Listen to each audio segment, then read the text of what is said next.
easier it is to sell souls. There is a new price on freedom, so buy into it while supplies last. Changes need to be made. No more curbside baggage. 7 p.m. curfew. Racial profiling will continue with less bitching.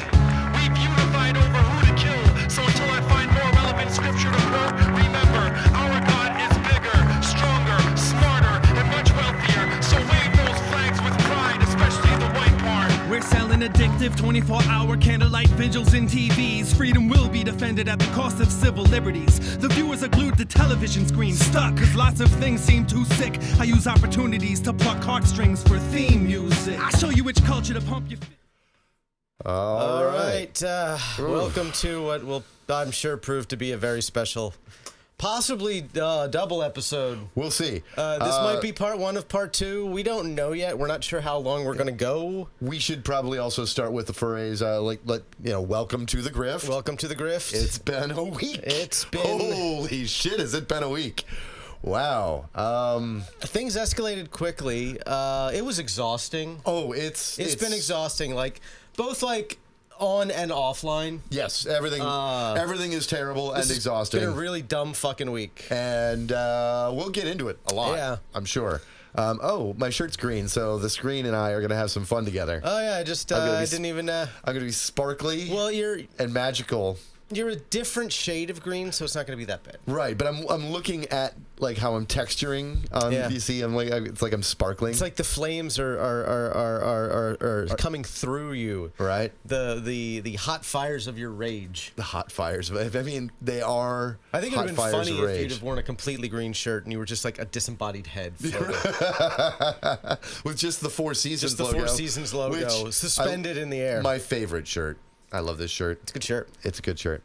All right, so... I'm wearing one of my favorite shirts. You are. Nice. So, let's just get into the news real quick. Obviously, we talked last week, Charlie Kirk got, and we'll talk more about that. What we know so far about the shooter is not a lot, but we've pieced a few things together, really dialed into internet culture, but doesn't seem to have much of an ideological motivation so far. He's not apparently cooperating with the feds because, I mean, why would he? It's not like Kash Patel can figure anything out without help. Right. There is a roommate that we are not sure is trans or not. We don't know. I'll be, I've said this privately. I will not be surprised if this never actually makes it to trial. Yeah, but I think our boy Tyler might wake up and just be surprised at how suicidal he is in the middle of the night when he's not alone. I wouldn't be surprised, but I don't want to go there. I'm saying it now, so if it happens, I look wise. Fair. Everybody is saying it.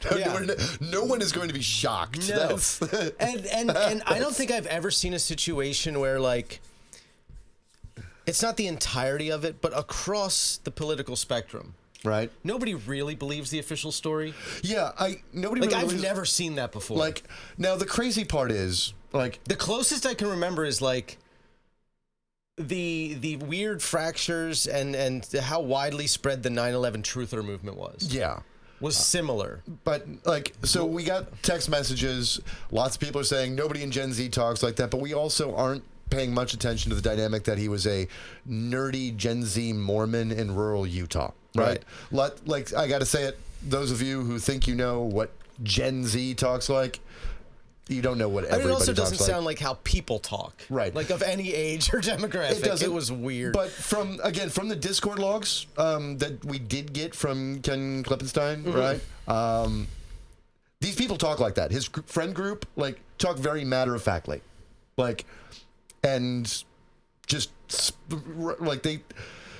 they seemed quasi apolitical, leaning towards just paying moderate attention and moderately religious and also very matter of fact.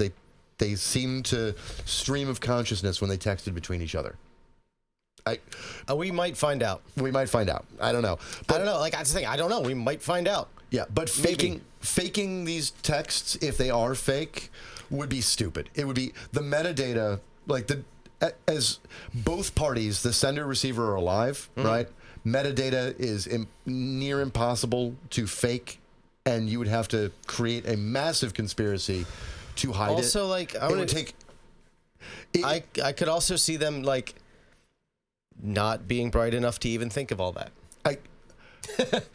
I just not in the charging documents. Like, yeah, you're right for Kash Patel, not for the feds. Like that's everybody who's saying that is wrong about the feds. That's what I mean. Like the federal agents and the actual member of the DOJ who filed this would not be that stupid. That would be like it's case over. Like if he doesn't suicide himself, right? He's free. Yeah.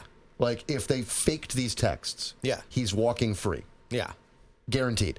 Oh yeah. Like that's so I don't see it. Like I don't believe them, but that's only because my sense of disbelief and distrust in everything is high, and because they were so hell-bent on selling a narrative up until honestly, point. It's kind of weird that they were released at all. Right. Like that's unusual in and of itself. Like normally you would keep evidence and go to trial and present it at trial. I mean, and get a prosecution. In charging documents, you do have to at least give you have to break down the motive. Like you have to give them evidence in the charging document in order to make it even get past the probable cause stage, right? Like, so they had to have something. They had to have some evidence and a reason for it. The text messages are basically a confession. That's like, you get that, like, I don't know if you've ever read a police report on an arrest, but, you know, you get the whole thing. Like, everything they said, everything they did, right? Like, right there. So, I don't know. I'm skeptical, but I'm skeptical in a way that my rational brain tells me this would be the dumbest unforced error in the history of stupid unforced errors. I think at this point, anything is possible, and no matter what we learn, we are just going to have conspiracy theories about this for the rest of our lives. Oh, that's that part, yeah. And the rest of the lives of people who aren't born yet. Right. Like people who aren't born yet will have conspiracy theories about this for the rest of their lives. Which, my God, like, all right, Charlie Kirk was not that important. 56% of the American population didn't have a clue who he was. No idea. Before he was shot. No idea. And 56% I think that's part of the American reason population. why you saw such like outpouring of like condemnation, because there's just this guy who just got shot. What is going on? Who this person I never heard of is shot. Why is everybody happy about it? And that's also disgusting. Like, the clips that people were sharing, like, oh, he just sounds like a free speech guy. Like he said all these, but no, he wasn't. No, like he made his splash on the national scene by having a list of professors to target and go after. Professors who got death threats sent to them, who were harassed, lives ruined. Yeah, like that's the man who he was. And it was like 5-6 years of that. Yeah, he still has the website. Like, yeah. And then the first thing they did is they tried to create a website to do the same thing to anybody who didn't mourn him strongly enough. Right. We've entered the doxing and creating lists of dissidents and extrajudicial mob targeting of dissent. Yeah. And also the utilization of the state as a threat. Now, this was not on our news list because it happened last night, but like I said, the greatest threat to free speech I've ever seen. We didn't even have confirmation he was dead. Right. Before I saw people talking about how they wanted to go door to door, rounding people up and summarily executing them in the streets. Oh yeah, no, people were talking about attacking leftists before the confirmation that he was dead. It was insane. It was insane, and somehow we're the bad guys. Nancy Mace, like, I think, like, around the exact same time he was confirmed. She basically just called for the extermination of trans people. Right. And we didn't even know he was dead yet. And said that Democrats own this. And it's like, the Democrats don't own this. Like, if you look at prominent figures, fuck the bases, right? Fuck you and me. Fuck all of the voters on either side of the audience, right? People you would know the name of. Right. If you take all the people you would know the name of, or that more than 20% of the population knows the name of, right? It has been resoundingly calls to de-escalate and positive statements of some type around Charlie Kirk, or at least attempts to show condolence or tone down the temperature. Yeah. Entirely from every major Democrat, everybody left of center except for the fringes, the extreme right, and rando podcasters that nobody listens to, right?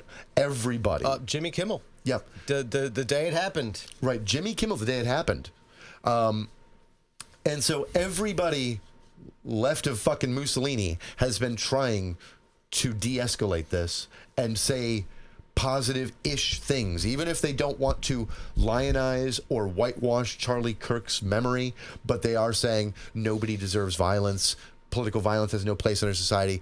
That has been universal. Meanwhile, on the Republican side, it has been calls for civil war, threats of violence, threats to utilize the power of the state against anybody who doesn't like Charlie Kirk. Right. It has been insane. And the rhetoric on the right is absolutely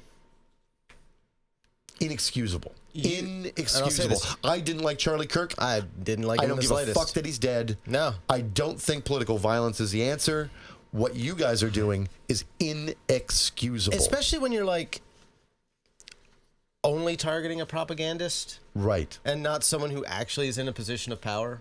Yeah. Like okay, yeah, you took out a podcaster. Someone else is just going to fill that void in the podcaster space. Right. They might not be as good at it. They might not be as big at it. It might be 2 or 3 people filling the void that he left, but people will fill that void. And the message will probably get worse. Right. Now, for people on the right who don't understand why people could be happy that Charlie Kirk is dead, or for the center-ishy people, the apolitical but still always vote a little conservative, like those people. I firmly believe everybody on the right understands. Yeah, they understand. Because they felt it about other people before. Right. But on top of that, they know they're full of shit. I follow a few mental health professionals in the social media spaces, right? And they've talked about how it is entirely natural for communities to feel a sense of schadenfreude and relief, when even some joy, when somebody that they feared or felt threatened by or felt attacked by, right, has something bad happen to them, up to and including death. Like, there's especially, I hate to say it, but death, because there's a sense of, like, cosmic justice, right? Like, that person is no longer there. It did feel like the universe saying something. Right. Like, and also, I don't believe in the universe doing that, but man, it felt like it was trying. It happened in the most ironic way during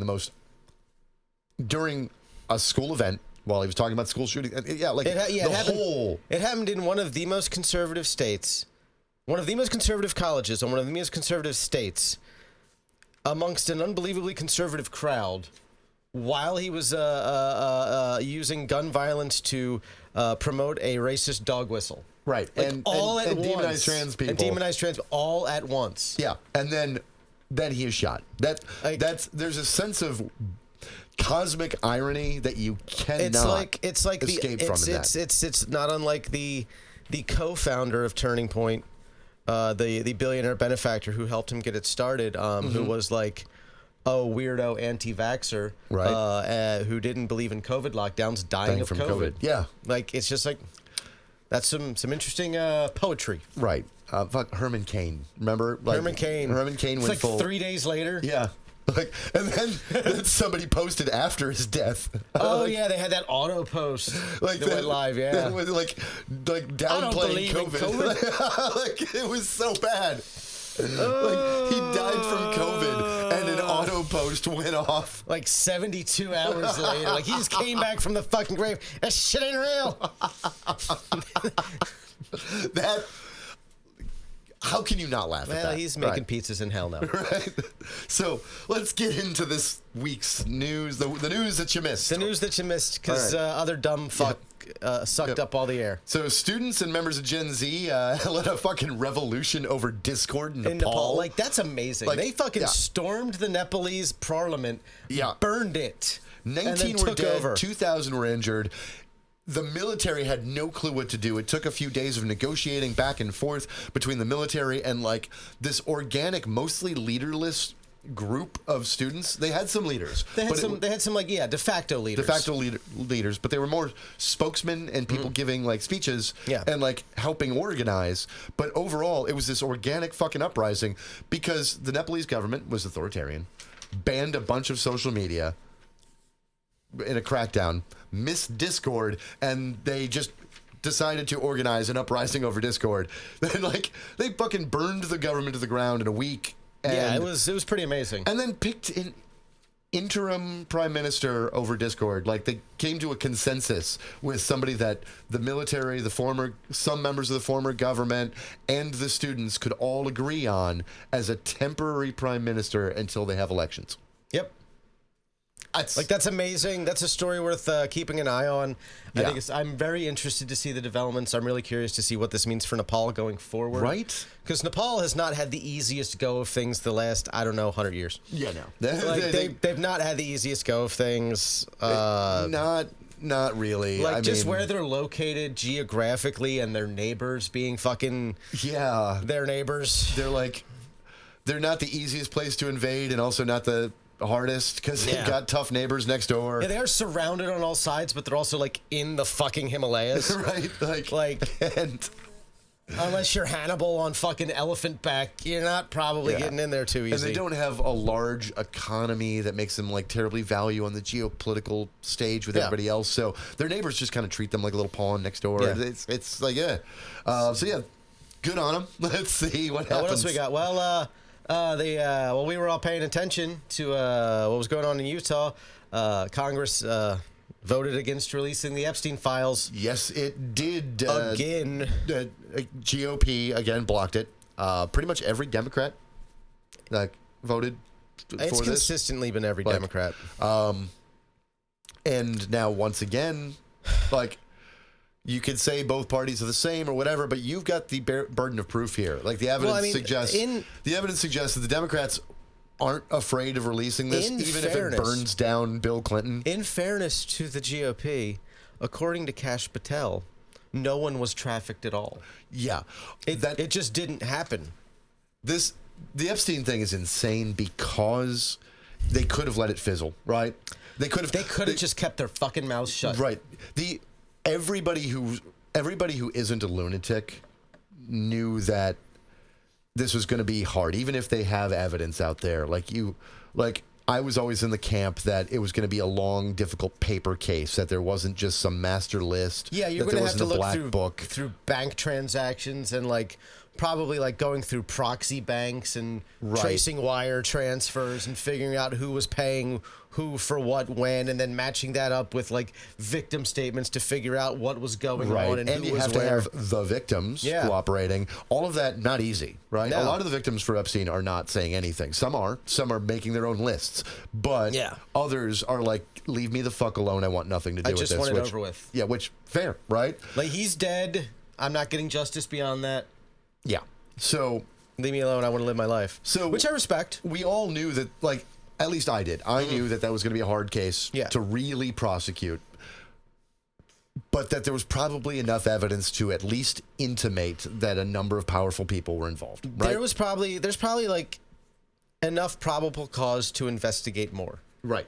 And instead, I think that's what people want. People want to know who needs to be investigated specifically more than they already have been. Right. And now, who's likely to have been a perpetrator? Exactly. Now, in a traditional sense, the DOJ doesn't do that. That's considered irresponsible, right? Because think about it. You, everybody out in the audience, me, if the government has a reason to suspect that we've done something, but they don't have any evidence that we've done the thing, just enough evidence to reasonably suspect that we might have done a thing, you don't really want the government telling the world that that's the case. Right?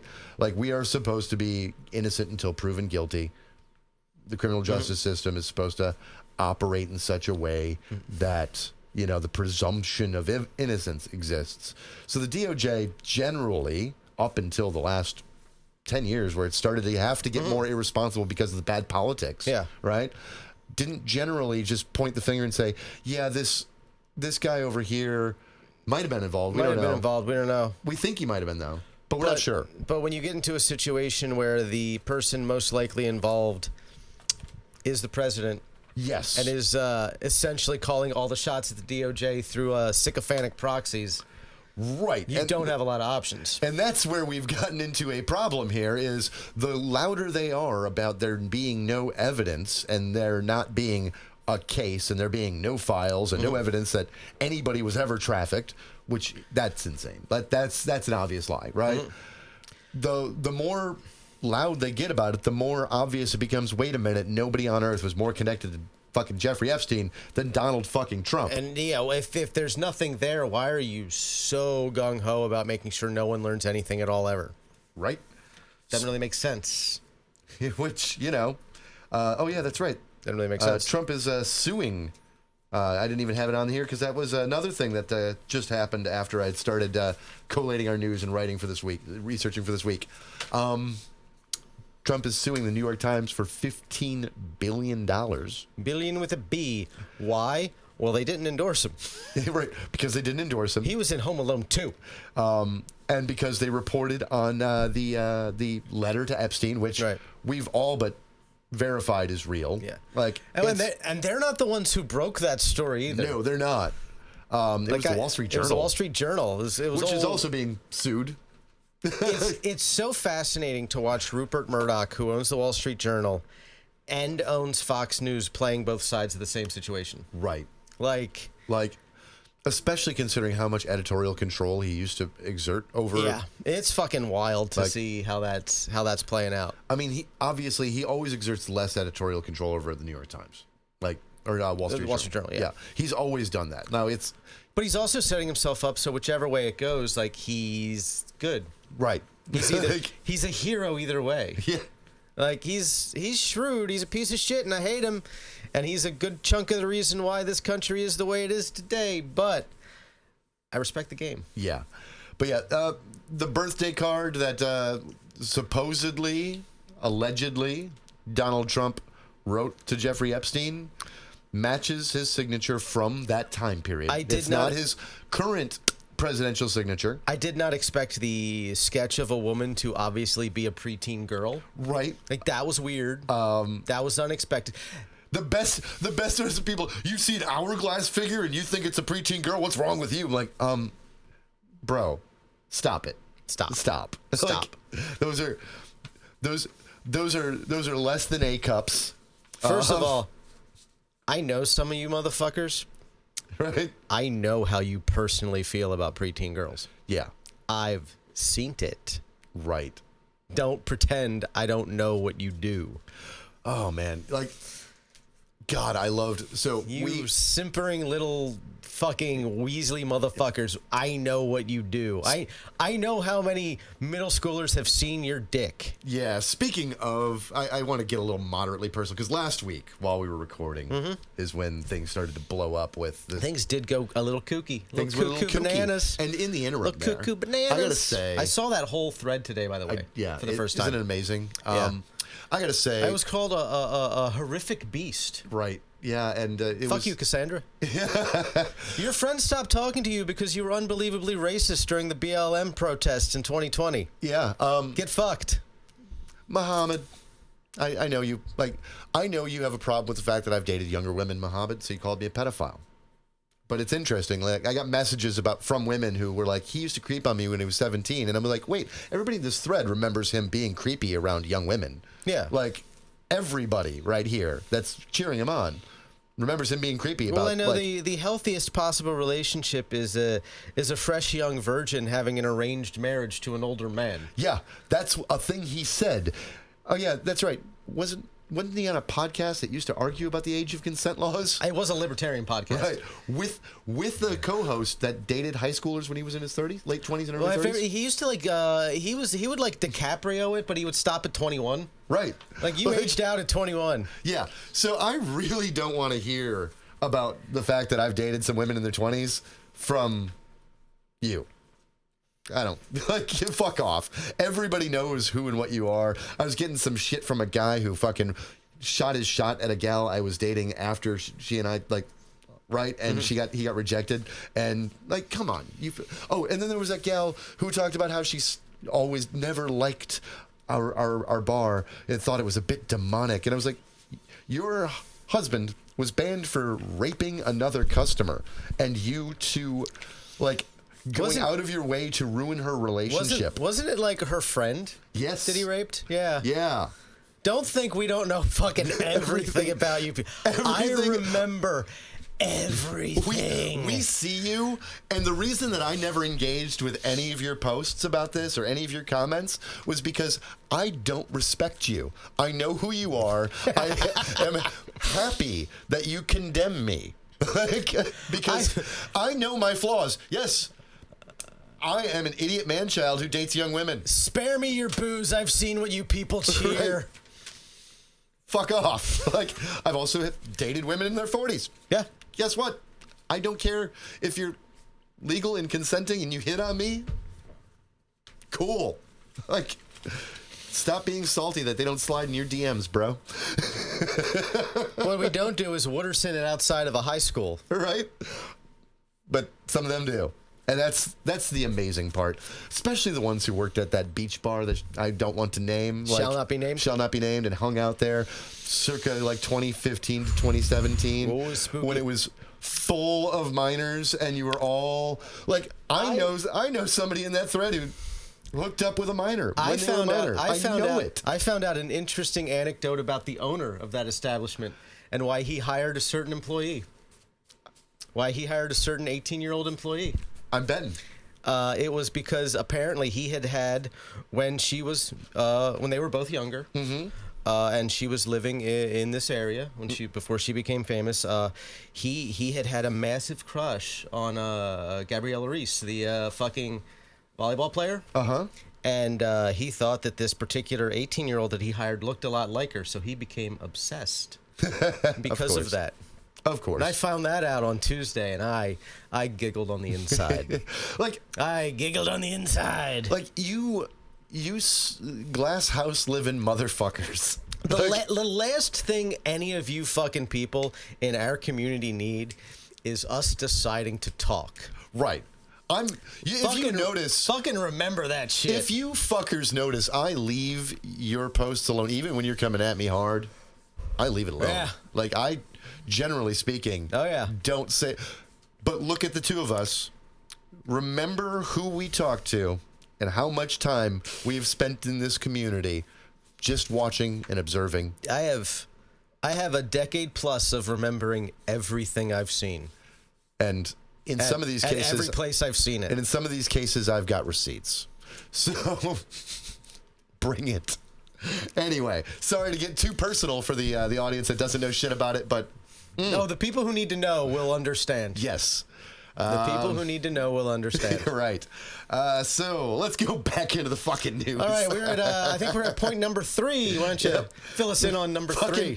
Murdering more fucking Venezuelans. That's what happens.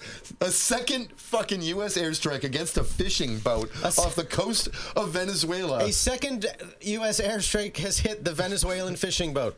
Which... It's a fishing... There was, again, another boat that there was no way it could make it to the U.S. Yeah. We killed 3 on this one. I don't know if you understand how far away Venezuela is. Right. You're not getting here by fishing boat. You're going to die in the Atlantic or the Pacific, whichever way you go. Yeah. And J.D. Vance made a joke about not fishing in that area. Like, immediately when asked about it, that was his response. Was just joking about not wanting to go... Like, I wouldn't go fishing around there. That's vile. That's evil. It's a war crime. It is an act of war against a country that isn't doing shit. No. And they're existing in a way that we don't like. And Venezuela is like the 5th, like as far as countries responsible for like drugs coming into the U.S., right? Yeah. It is down towards like number 5 to 7. It is like most of it's Colombia, most of it like it is not Venezuela. It's a fairly fragile regime, right? That could just collapse on its own if we just just fucking let it. But we can't. They're stronger now because of these 2 airstrikes than they would have been if we hadn't done it. Right. National unity is a thing, you idiots. Yeah. At least you tried. The last time the U.S. tried a bit of a coup, it used it with a member of the opposition party, right? Yeah. Like, at least there was that. Like, this is stupid. They tried to soft step it. They still fucked it up because... I'm going to be honest. I am impressed and surprised that we keep letting the CIA try because they suck at this. Right? No shit. They suck at this shit. They have always sucked at this shit. They had They had one real success in 51. Yeah. And it's like fucking Iran. Oh, you picked a guy, and of course the guy has like direct ties to the U.S. State Department. Yeah. Like he worked like with an organization run by the State Department. Have they not fundamentally fucked every one of these attempts up since '73 in Chile? Yeah. Like basically, they've all failed. Like Chile was like, look. We got a nice run out of Iran until we didn't. The only reason Chile was successful as long as it was is because Pinochet was a fucking lunatic, right? Who was willing to do literally anything to maintain power. Yeah. Like, look, we were moderately successful at this shit from like the 50s to the 70s until like people started catching on. Yeah, right. Wait a minute. This keeps happening. Yeah. And we weren't, we weren't really good at it. We just had enough money to throw at the problem. Yeah. That's what we did. We just threw money at the problem until eventually it worked. And as soon as people became aware that's what we were doing internally in their countries, they're like, well, no. Right. And there was internal opposition. And as soon as you have internal opposition to any sort of operation like that, it fails. That's just how it works. Yeah. Hell, like even... You need secrecy to be able to pull that shit off. And we fucking don't have that anywhere anymore because we're us. Like, the most ironic case of it, Noriega to me, right? Yeah. Because... Manny. The population of Panama was not terribly unhappy with it. Like, why were they not unhappy that we were deposing their dictator? I mean, like, we put him in place because he was ours. Yeah, that's it. Otherwise, like it was just us getting our boy back. Like it was just like, oh yeah, no, they're finally collecting his ass. Thank God. Oh fuck! Why? We could have just avoided this altogether if you'd have never done this in the first place. Right. Please take him away. Like that's like the first time that they were the only time that they were actually like legitimately as like a nationwide, like, you know, obviously some groups are always happy, Saddam Hussein, right? But like when the whole country's like, yeah, get rid of this fucker and everything's fine. Noriega, but it was because it was our asshole who finally grew too big for his britches, and we were like, oh, we're gonna collect him. Yeah. And they were like, thanks, please get him out of here. Yeah. Fuck. Let's see. Vice President Vance and the White House promised to go after left-leaning organizations, particularly the Ford Foundation and George Soros with his Open Society org. Like, in the wake of Charlie Kirk, their immediate reaction is, we are going to investigate and target left-leaning, pro-democracy, pro-free speech, pro-immigration organizations. Yeah. Like, well, they're enemies of the state. Yeah, like all these people fundamentally opposed to everything this administration stands for. All these two orgs do is push for like more civil liberties and free and fair elections. Like, this is insane. I'll have you know that free and fair elections is definitionally communism. Yeah, but using the power of the state to go after organizations that support politics you don't like, the dissidents in America.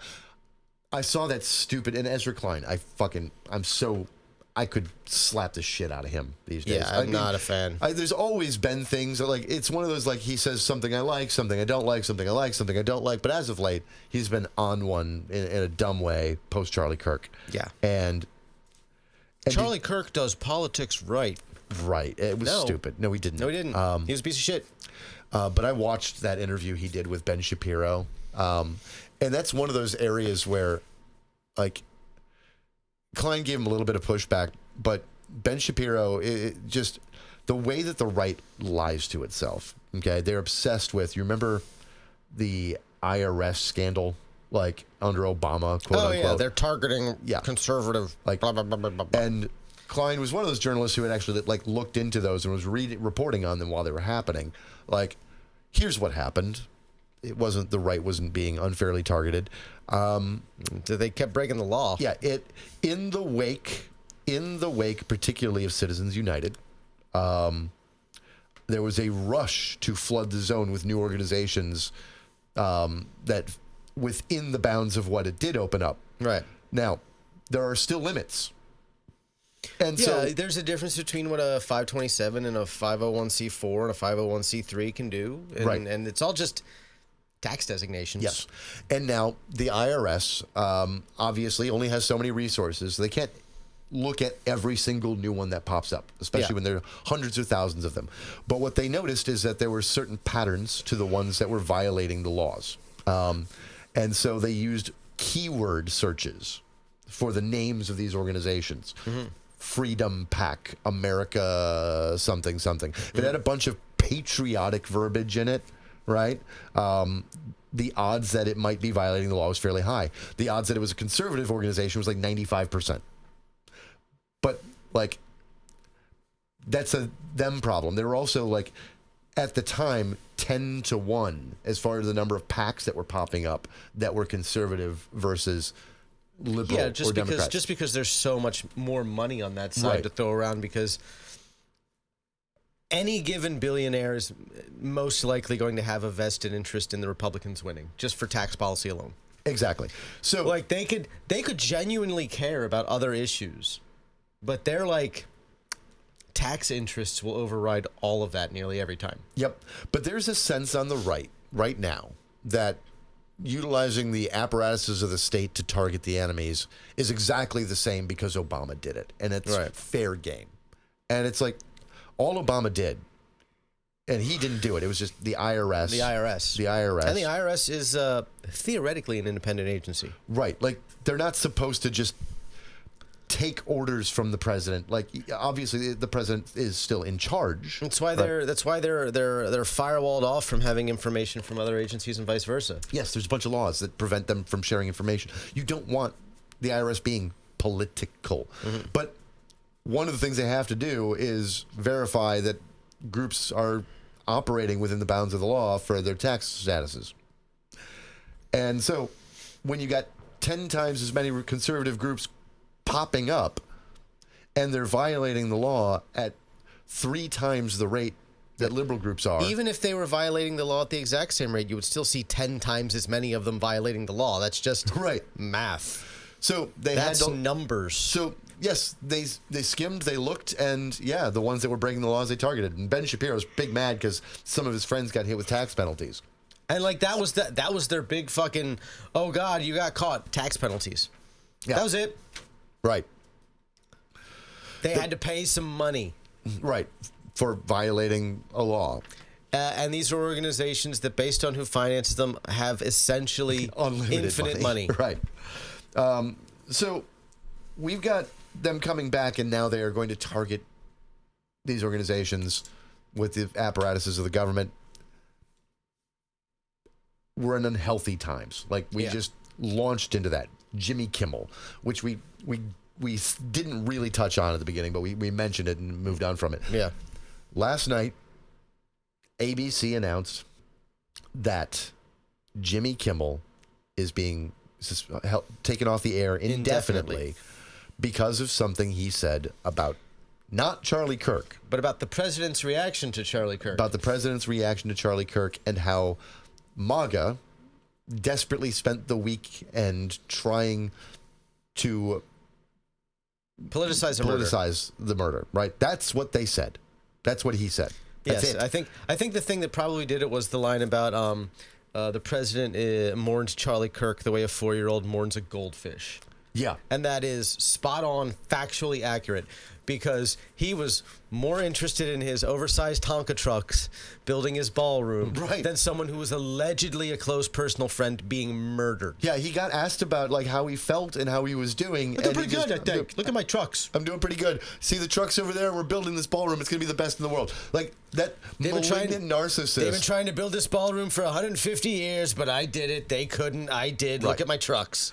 The malignant narcissist was a malignant narcissist, and Jimmy Kimmel. The malignant narcissist also skipped the vigil to go golfing. Right.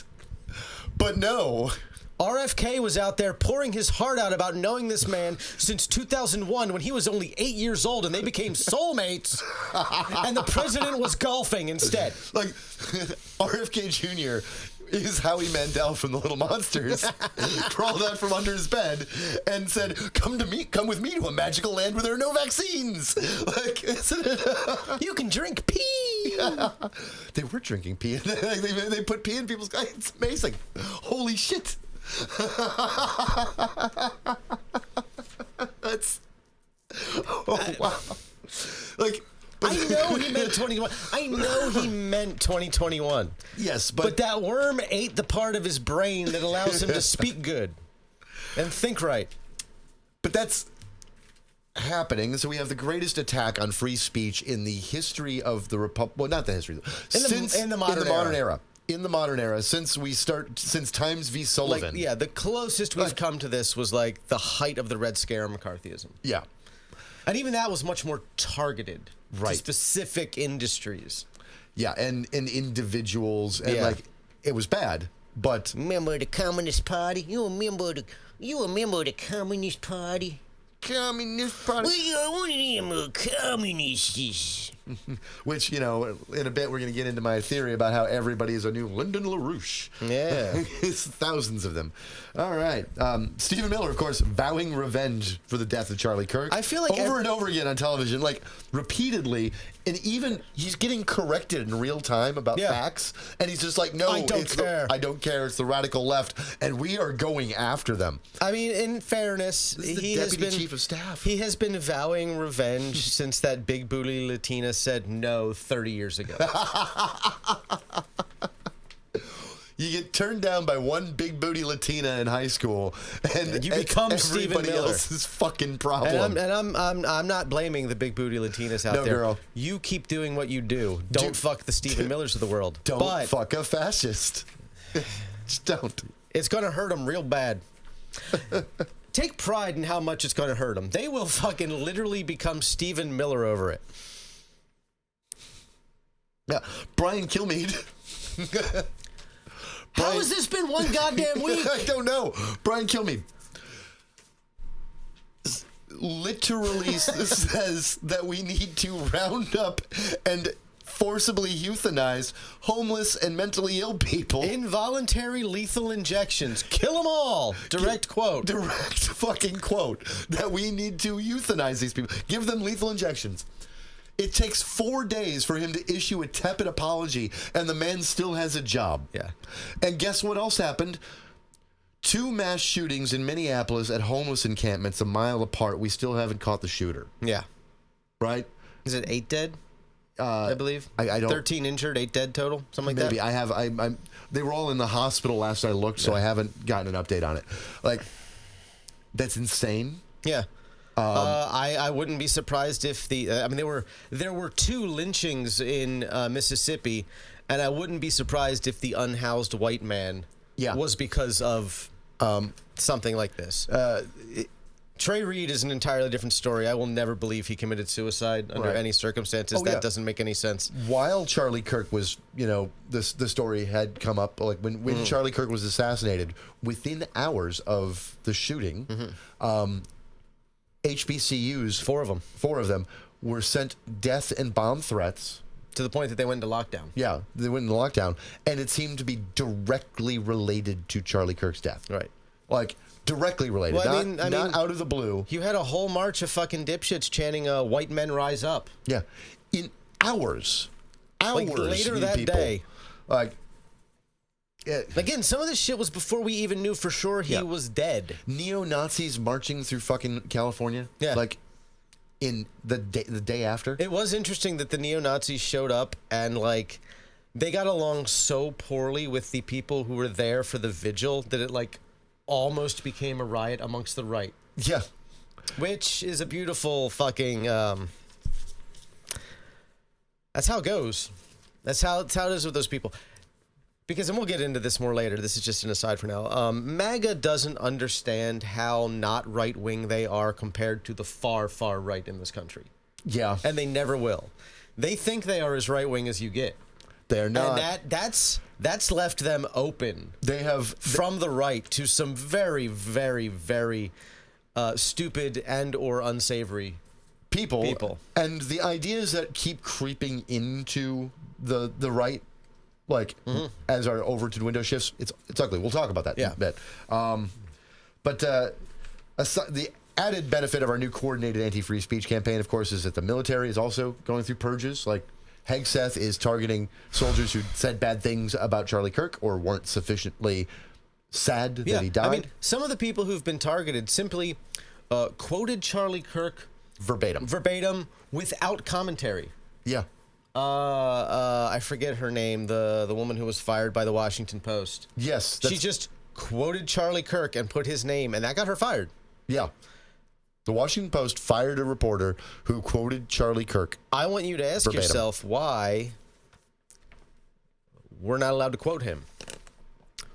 If he was this paragon of virtue and free speech and just spreading the gospel of Jesus Christ like you fucking people want us to believe, how come we're not allowed to quote his actual words?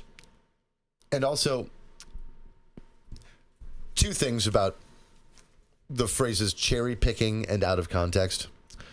Something can't be out of context if adding the rest of the sentence or the topic, right, doesn't invert the meaning. Right.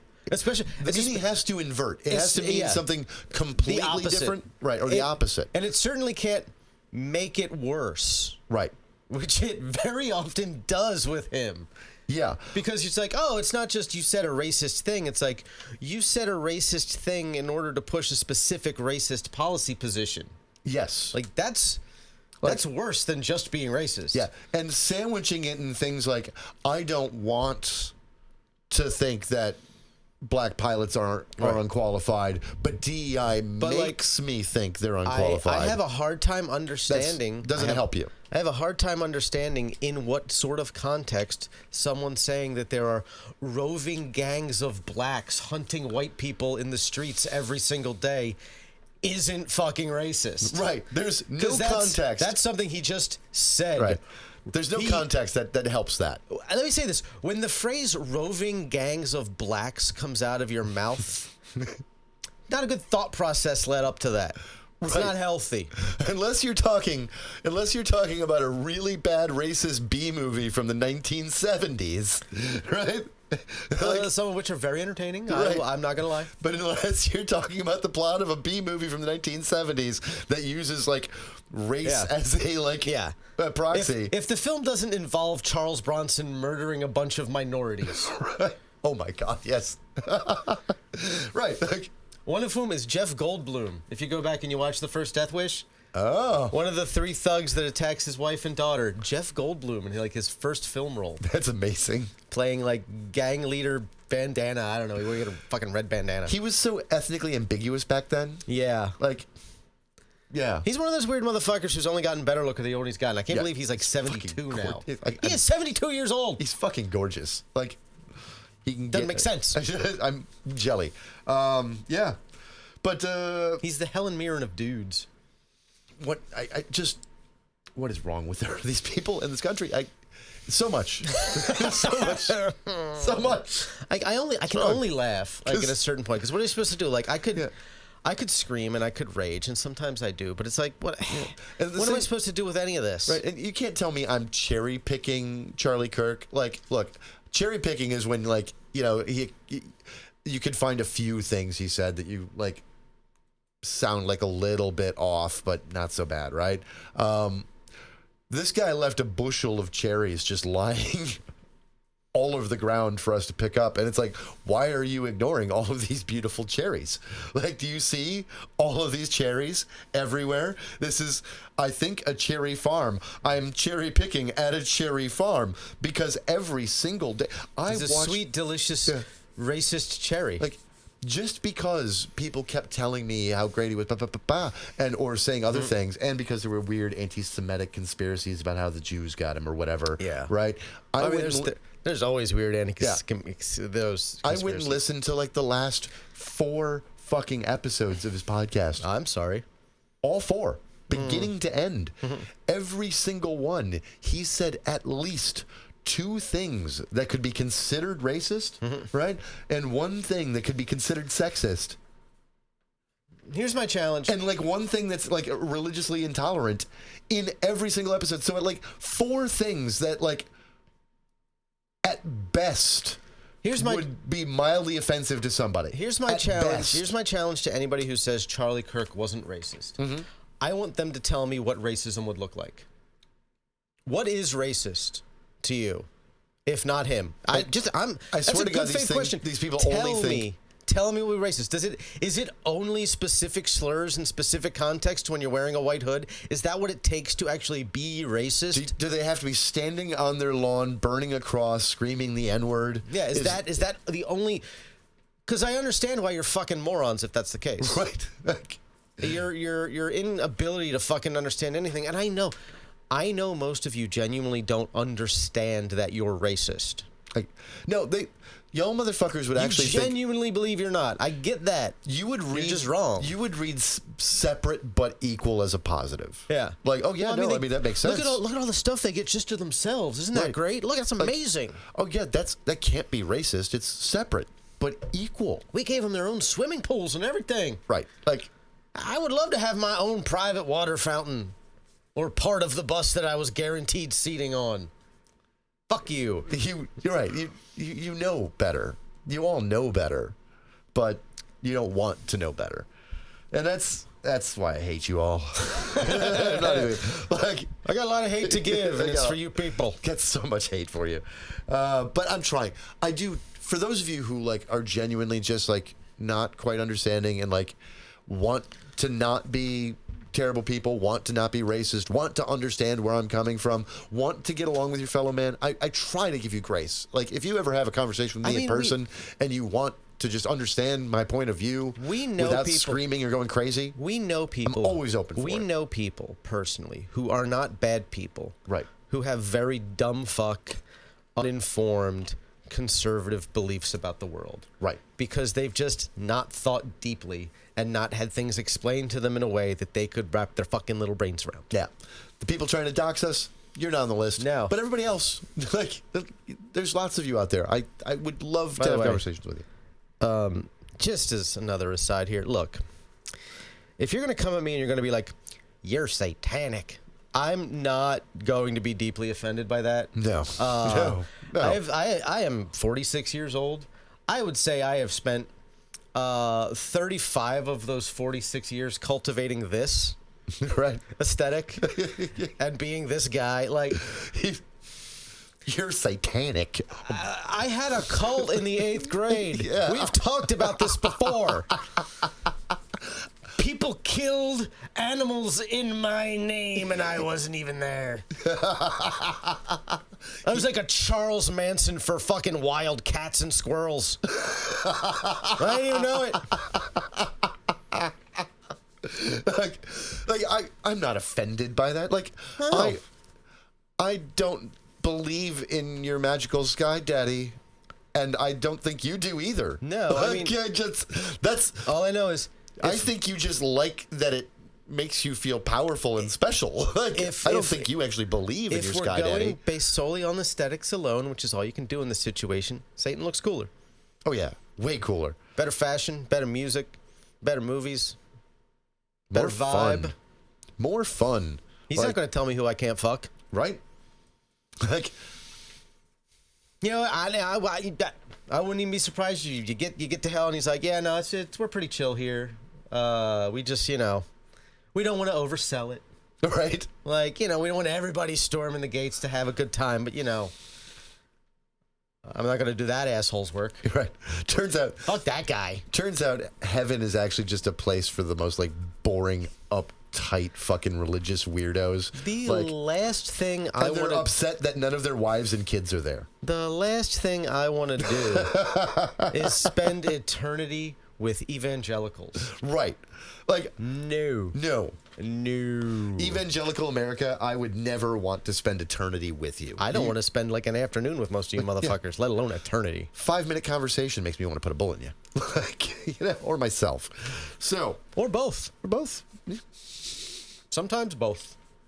Like, for the lulz, even. Notices. It's the new normal. Right? This is the new normal. It's the new normal. Doing it for the lulz is the new normal. Jesus. All right. We'll get to that. Yep. So, U.S. China are almost at they've got a framework deal on a TikTok sale. Yeah, it looks like it's going to be like a collaborate. Like 80% of the U.S. TikTok stock will be owned by a consortium, including Oracle and Mark Andreessen and a couple other big private equity dipshits. So here's the thing about this. This does absolutely nothing to alter the security concerns the United States government pretended to have? No, because we'll basically be leasing the algorithm from the Chinese because they'll still have a 20% ownership stake. Yeah. So it does absolutely nothing to ease the security concerns that they were pretending to have. Don't they have only something like a 10% ownership stake of ByteDance? Yeah. So basically in the U.S., they're going to have more of an ownership stake than they already had. Right. Cool. Yeah, no, all of this is nonsense. This is literally just giving his buddies, like Larry Ellison, a cut. And all of the U.S. data has been on Oracle's servers since like 2019 already anyway. This is a scam. This is a scam designed to force the majority ownership sale to one of Trump's buddies. I will say that's it. I know a lot of people. It's a fucking scam. I know a lot of people who are jumping ship. My personal feelings on this TikTok acquisition very similar to my feelings about the Twitter acquisition under Elon Musk. If they want me gone, they can ban me. Yeah, I am not just leaving. Yeah. Get fucked, ban me. My usage may go down as it sucks more. Yeah, it'll be less interesting. It'll be less entertaining. There'll be less reason to engage. I'll post less because I'll get less engagement, although I've gotten some pretty good engagement in the past week, let me tell you. You have. But yeah, 515,000 views on that one video and counting. Beautiful. But it wasn't even any of the ones where I was being a dick. That one's got 200,000. But this is a giant scam to give a cut of a major company to one of Trump's buddies. Yeah. And a couple of Trump's buddies. A couple of Trump's buddies who also happen to be part of the whole buyout of all and consolidation of all American media right now. Like, yeah, now it's looks like Paramount wants to buy Warner Brothers. Yeah, they put it according to Warner Brothers, according to David Zaslav, who is there isn't even a deal on the other buyout, like, and they're in the middle of buying. But apparently, according to Zaslav, he wants other people to put in bids because apparently Paramount, even though they made a cash offer, it was he feels it was too low. Probably was. So he's like looking to be bought by Apple or someone else. Why even try to get bought? Because they don't know how to run it. Well, I mean, they don't know how to run it in a way that makes money. They know how to like offload all of fucking Discovery's debt onto Warner Brothers ledger books and then do tax write-offs so they can get that debt paid down and default on it. But they don't actually know how to run a fucking business. Yeah, I mean they've just like even all the they own Adult Swim, they own Cartoon Network. It's not even on HBO Max anymore. None of that shit. Yeah, they're stupid. They're fucking stupid. Their own programming that they paid for to produce is on places like Netflix now. Right. If you want to watch it. What's even happening? And then they unrebranded HBO. Yeah, they went HBO Max to Max, back to HBO Max. Yeah. Why? What are you doing? We've gotten some quality entertainment. I am excited as fuck to watch the next episode of Peacemaker Season 2 tonight. Yep. And that Dune show was actually pretty good. Prophecy? I didn't watch that yet. It was good. I liked it. I have a hard time watching television anymore. Fair. Like, I don't... There's like one or two shows a year that I watch all the way through, and otherwise I'm just like, eh. Like, Peacemaker's the first thing that I've watched since Andor ended. I watch a lot of TV. But I consume a lot of online content. I think that's part of the reason why over the last week you were more surprised by some things than I was. That's fair. Yeah. I have consumed a lot more online content. And a lot of the online content that I consume, especially on YouTube, is like breadtube types content where they're discussing the things that you were learning about for the first time. Yeah, fair. So, I mean, yeah, we're both way more engaged than most people. Jesus Christ. Yeah, that's why. That's what's sad about America. In certain ways, I don't fully know how to explain some of this shit to normies. Right. We're gonna try. Spoiler for later. Today's topic is going to be an attempt because. And considering we've already been rambling for like an hour, I'm guessing next week's topic too at this point because.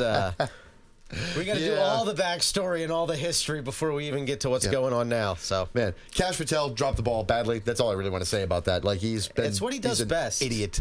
He's on a cocaine express to Valhalla. Oh, the Montana Feds. Meth. Oh God, I forgot it was Montana. Yeah. So a veterinary clinic in Montana had to be evacuated, and a bunch of pets and people went to the hospital and were made sick. And why were they made sick? What did the feds in Montana do with their incinerator that caused this many people and pets to become sick? They burned 2 pounds of meth and vented the smoke into the fucking population. Why were they using that incinerator? I don't know. Like, did they just like commandeer this incinerator? We need to burn this meth now. That's, I think, the case. I'm not entirely. Can you imagine you're running a veterinary clinic and you have a small crematorium for like pets and whatever, and the feds just show up and they're like, we need to burn 2 pounds of meth right now. Right? I would say no. I would say no. Right? Like, but I would say I will watch you smoke 2 pounds of meth right now, sir. But the fine folks in Montana, as I think about with all of the how would I say it, the low population anti-government states.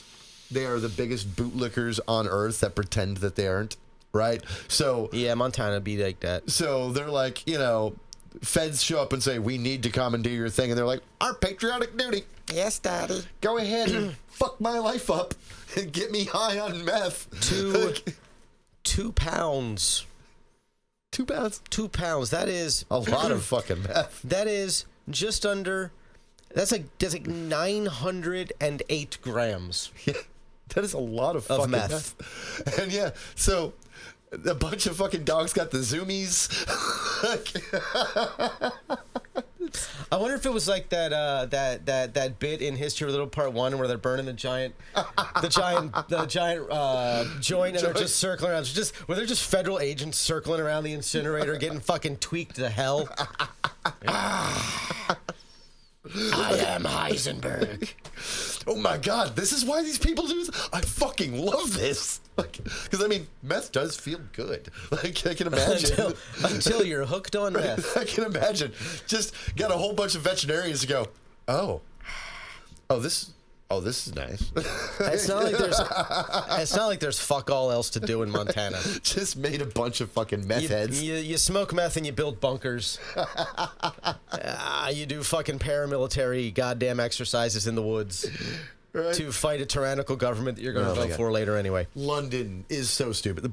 The British far right is on a whole other one, obviously, and they fucking had a pro-Charlie Kirk protest that turned out to just have like 150,000 racists show up and turn it into an anti-immigrant riot. It is really. And they attacked a bunch of cops. It is impressive how easy it is in England to get 150,000 racists to just show up.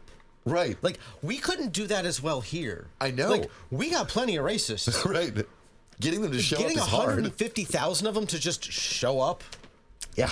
Like, at the same time. Like, just, no, we're here now. We would struggle. Like, even look at like something like Charlottesville. Like, that was not 150,000. Right.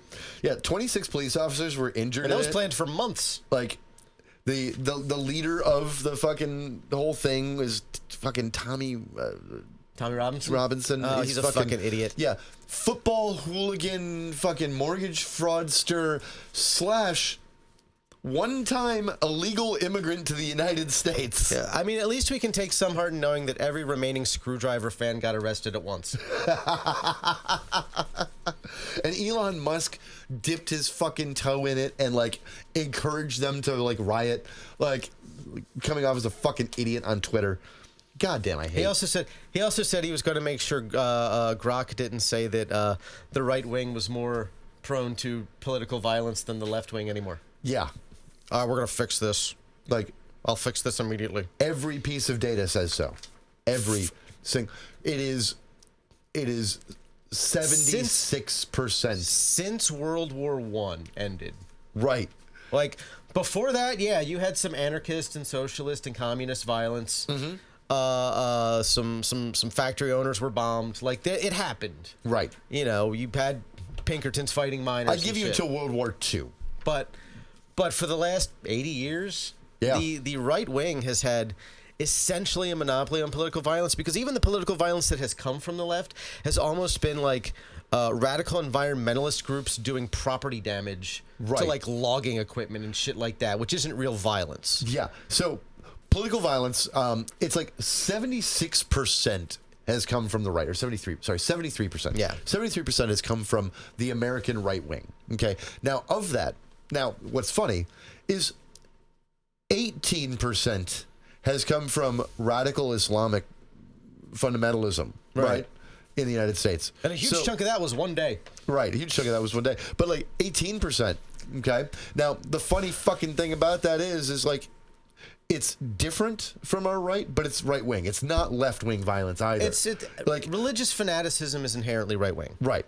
So it's not left wing violence either, right? So you now have 73 plus 18% that has nothing to do with the left, right? Mm-hmm. And like 4% of the political violence is entirely apolitical separatist violence. And so they could be considered right wingers, but they're actually just like people who want zero to do with the government whatsoever. Weird doomsday prepper types. Right. Like I'm sure according to the statistics, a guy like Kaczynski is lumped in with the left. Maybe, yeah. Probably. Even though like he had a bunch of crazy shit to say about the race and the Jews. And his ideology was largely incoherent and just like anarcho-primitivist. Right.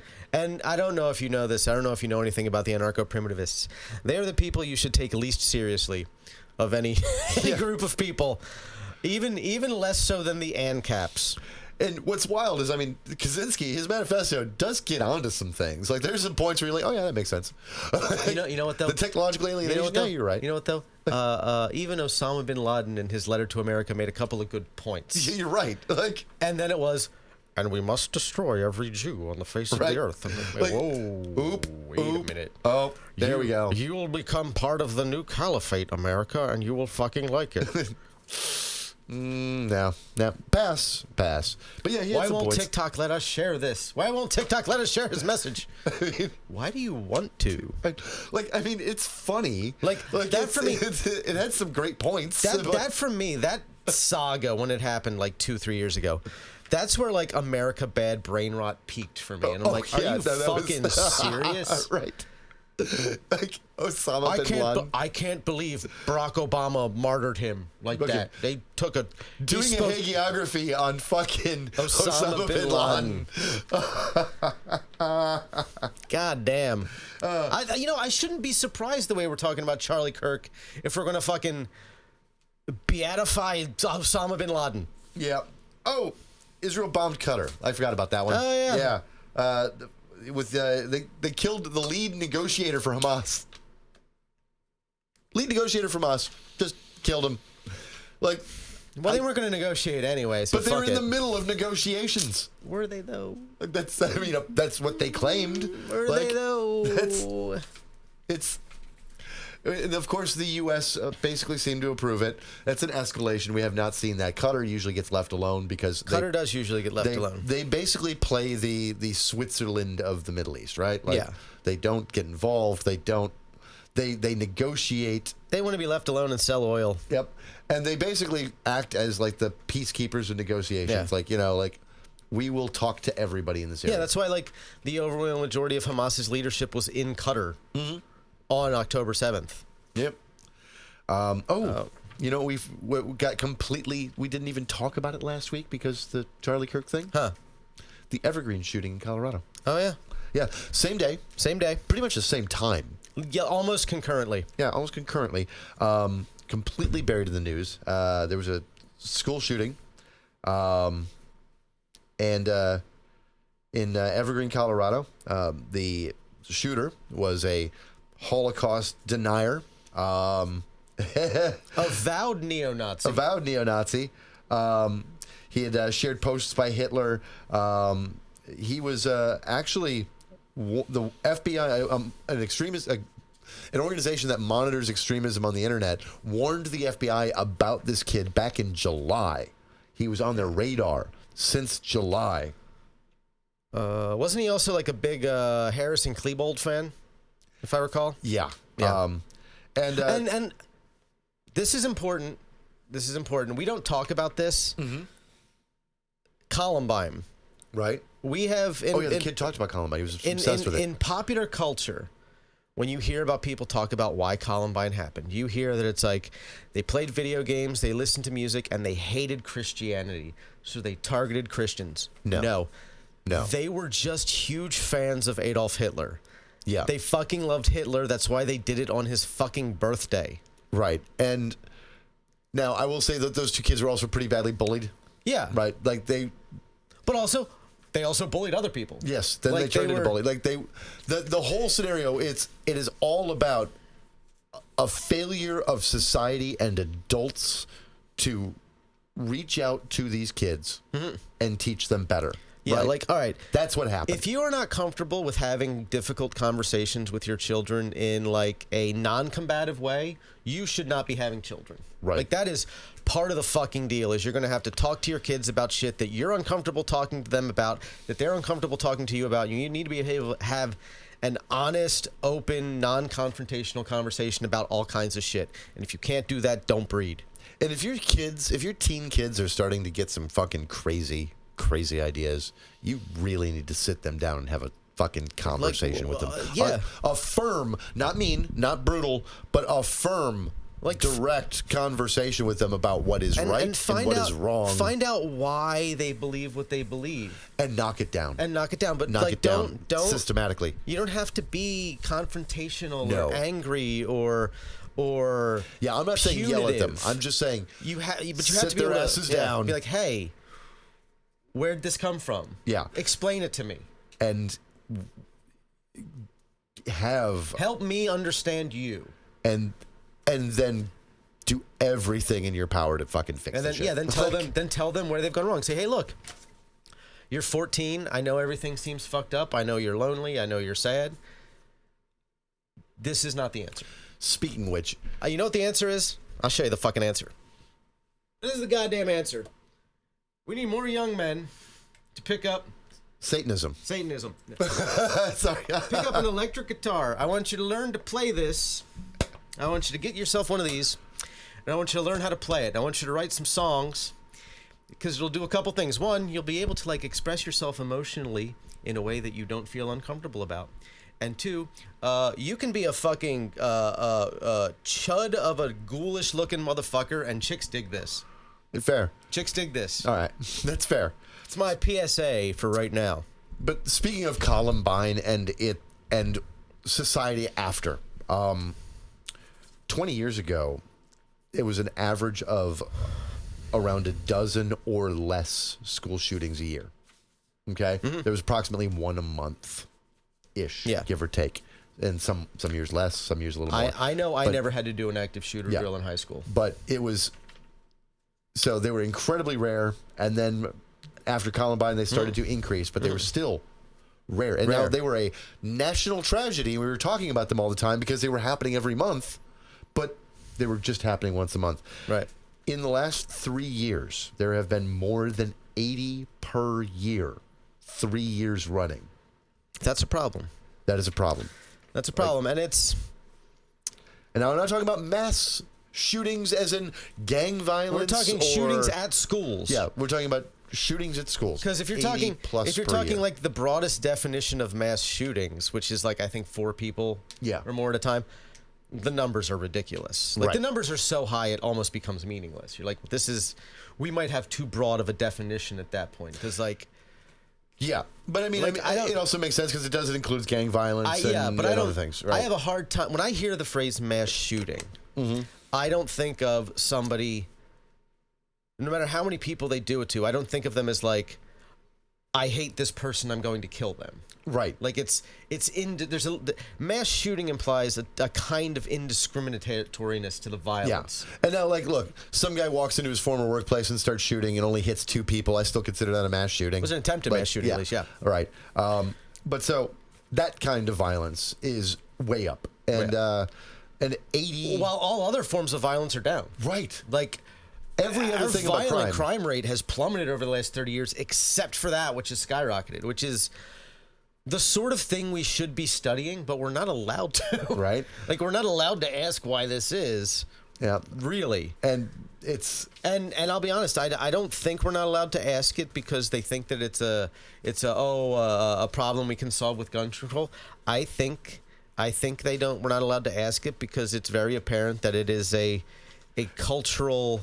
Yes. White supremacy problem that permeates everything about our fucking culture. Like, when you take out all of the, like, it's 97% of the school shooters that we have run into, white cishet males, right?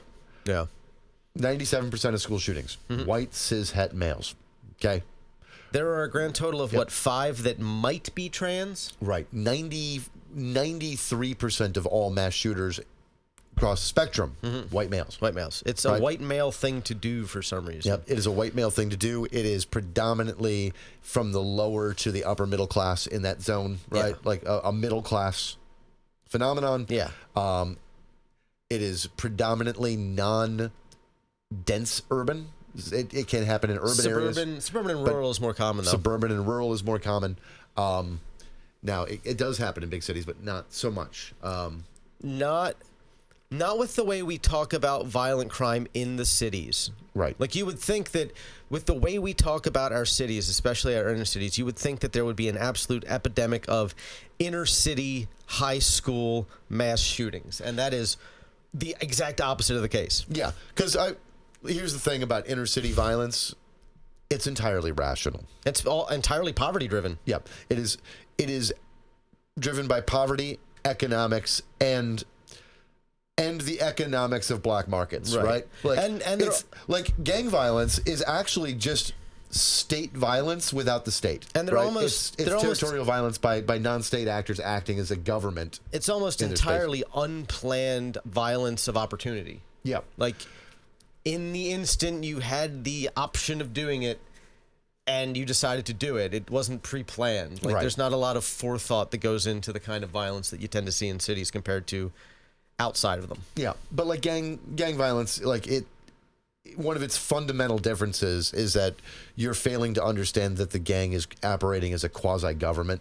Yeah. Right? Like they're very much like, and because a lot of times they're the only like form of any coordinated authority in their neighborhoods. Right. Like that's, and they also, like, a lot of it is like protecting the neighborhoods from outsiders. Yeah. So the psychology of it and the dynamics that make it happen are more easily understood when you just like understand how like groups protect territory. Yeah, and especially rather than like the psychology of mass shooting. Especially when it also tends to be communities that have over the last 100 years been conditioned to never trust the police. Right. Like, if you have a problem and you can't trust the police, it's the exact same reason that like in Italian American communities in the 40s, 50s, 60s, and 70s were like so protective of their organized crime elements and mafia elements because they protected the neighborhood. Right. They took care of their own.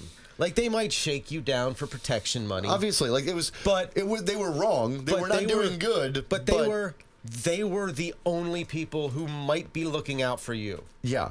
Even if they were taking advantage of you while doing it. There is a reason, and it's not just the violence. There's a reason that gangs and organized crime and like neighborhood-based like criminal organizations thrive, right? Yeah. Like, and grow and come to being.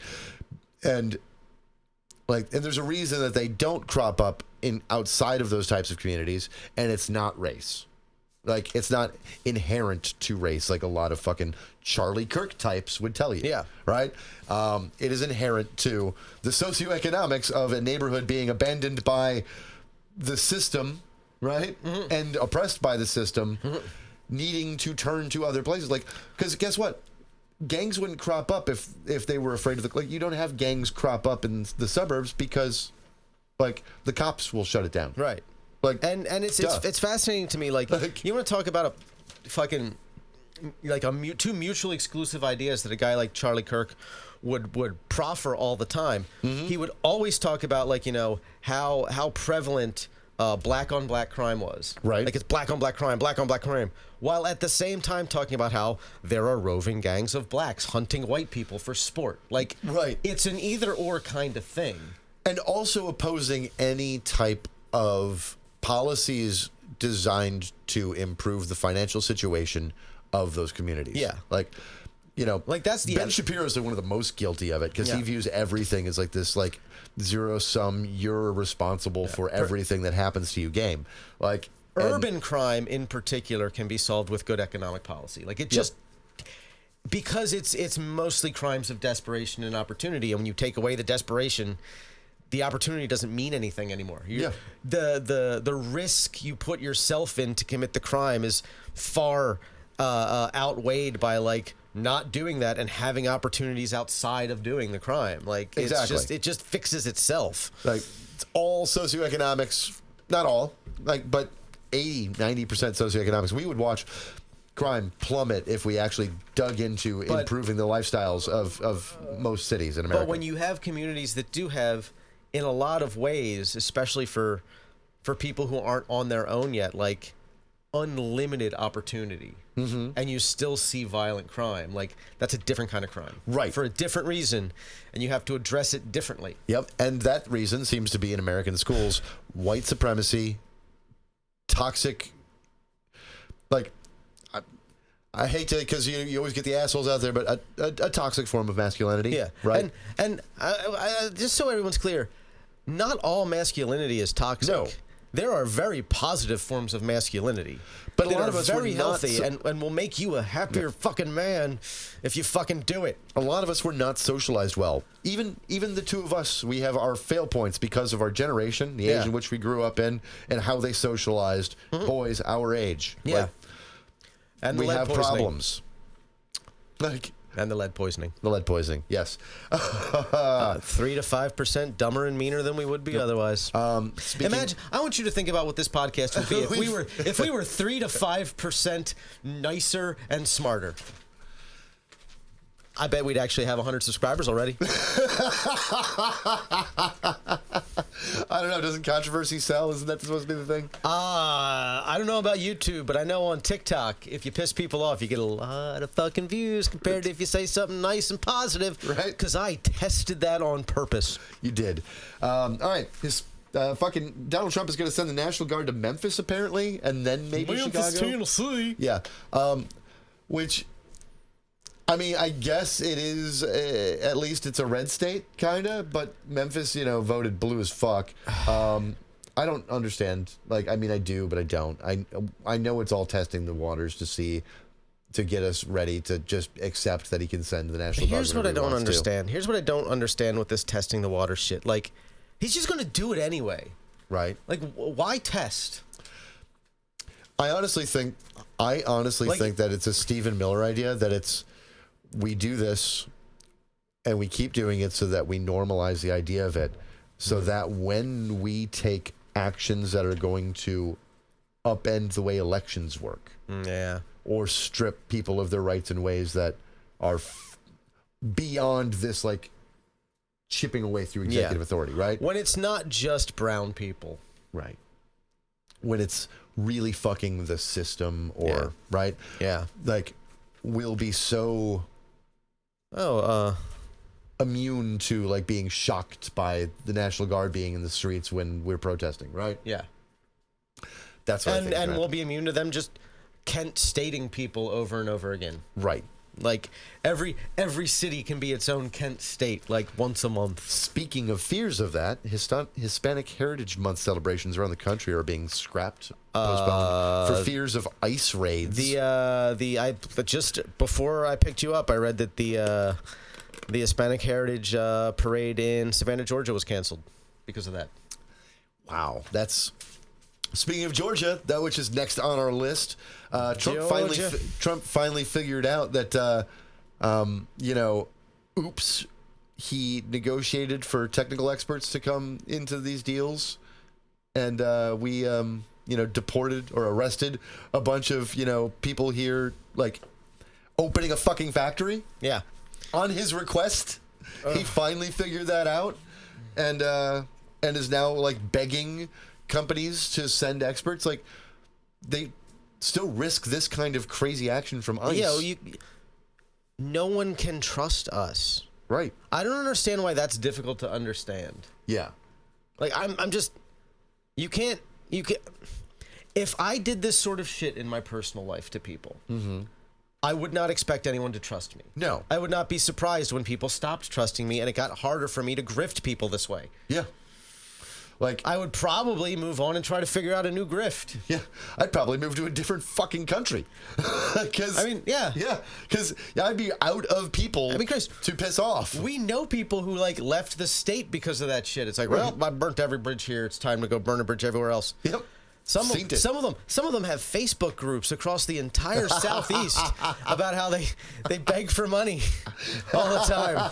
Personally victimized. And speaking of personal victimization, they put some fucking anti-vaxxers on the new CDC immunization panel. Of course they did. That reminds me, I could get my fucking mumps booster, or my measles booster, my MMR booster. You know what pisses me off? Huh? You can't just like schedule an MMR booster online. You have to like call on the phone and like explain why you want it. Like every other fucking vaccine, you could just be like, yeah, sign me up. Flu shot, sign me up. You got to jump some hoops to get COVID now. But apparently if you go to the Minute Clinic... Why do you have to jump through hoops to get the COVID vaccine? It's still a novel virus that our bodies have not had generation... Like, what? RFK Jr. That's stupid, though. They changed the recommendations. You got to be over 65 or prove you have an underlying medical condition to be allowed to get it. Yeah.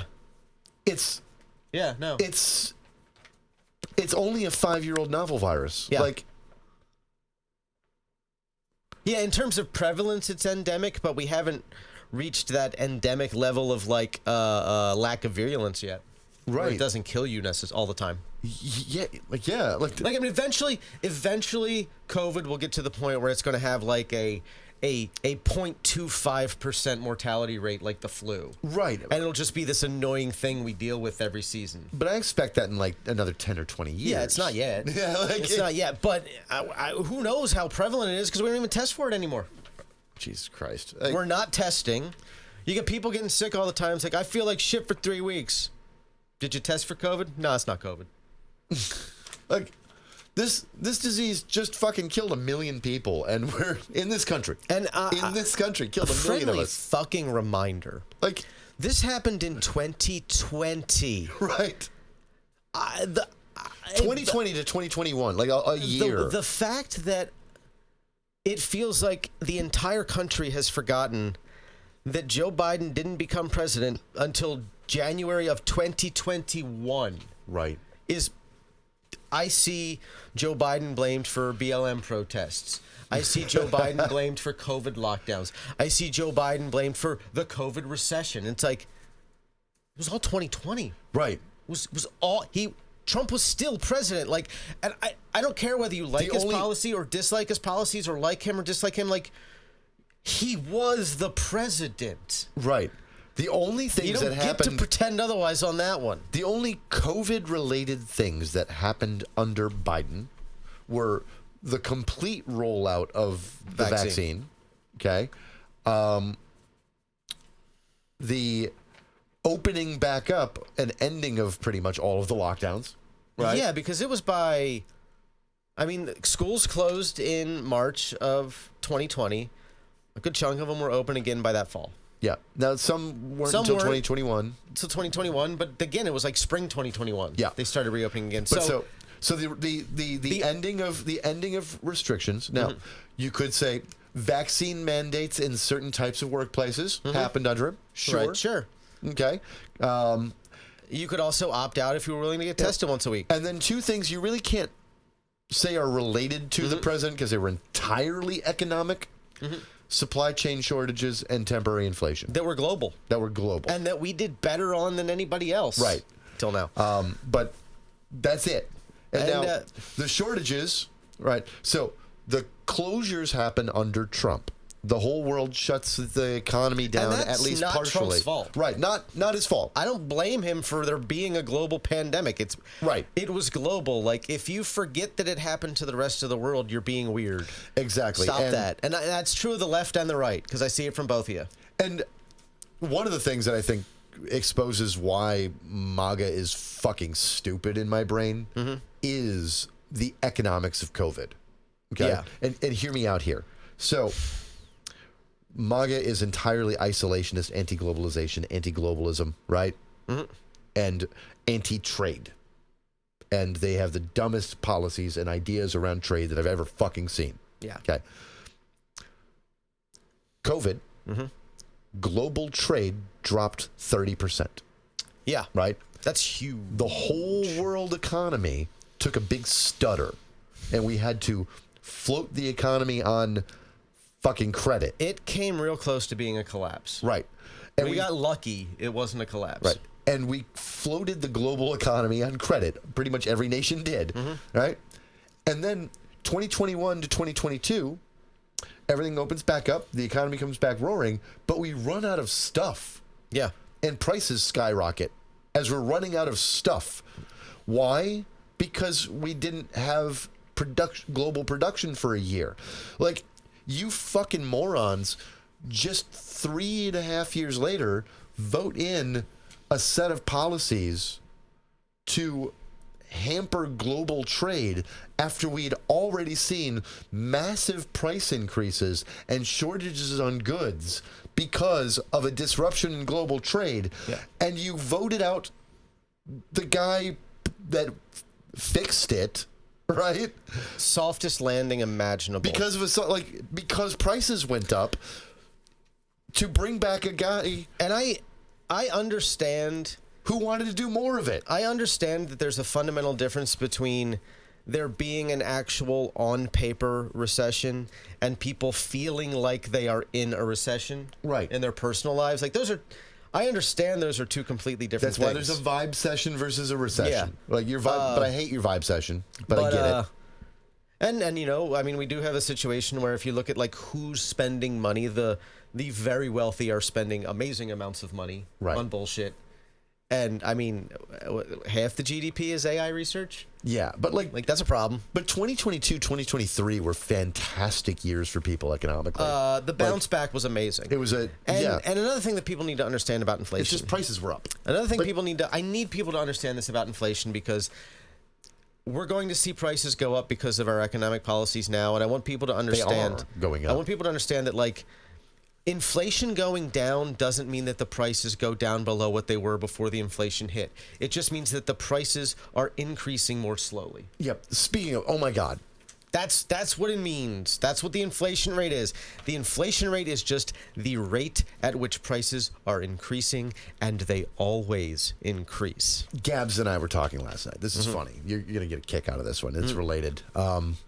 You know how there are a few conservatives in like that workout class of hers, right? And one of the gals that was like, the gal who didn't want to hang out with her because of us, right? Right.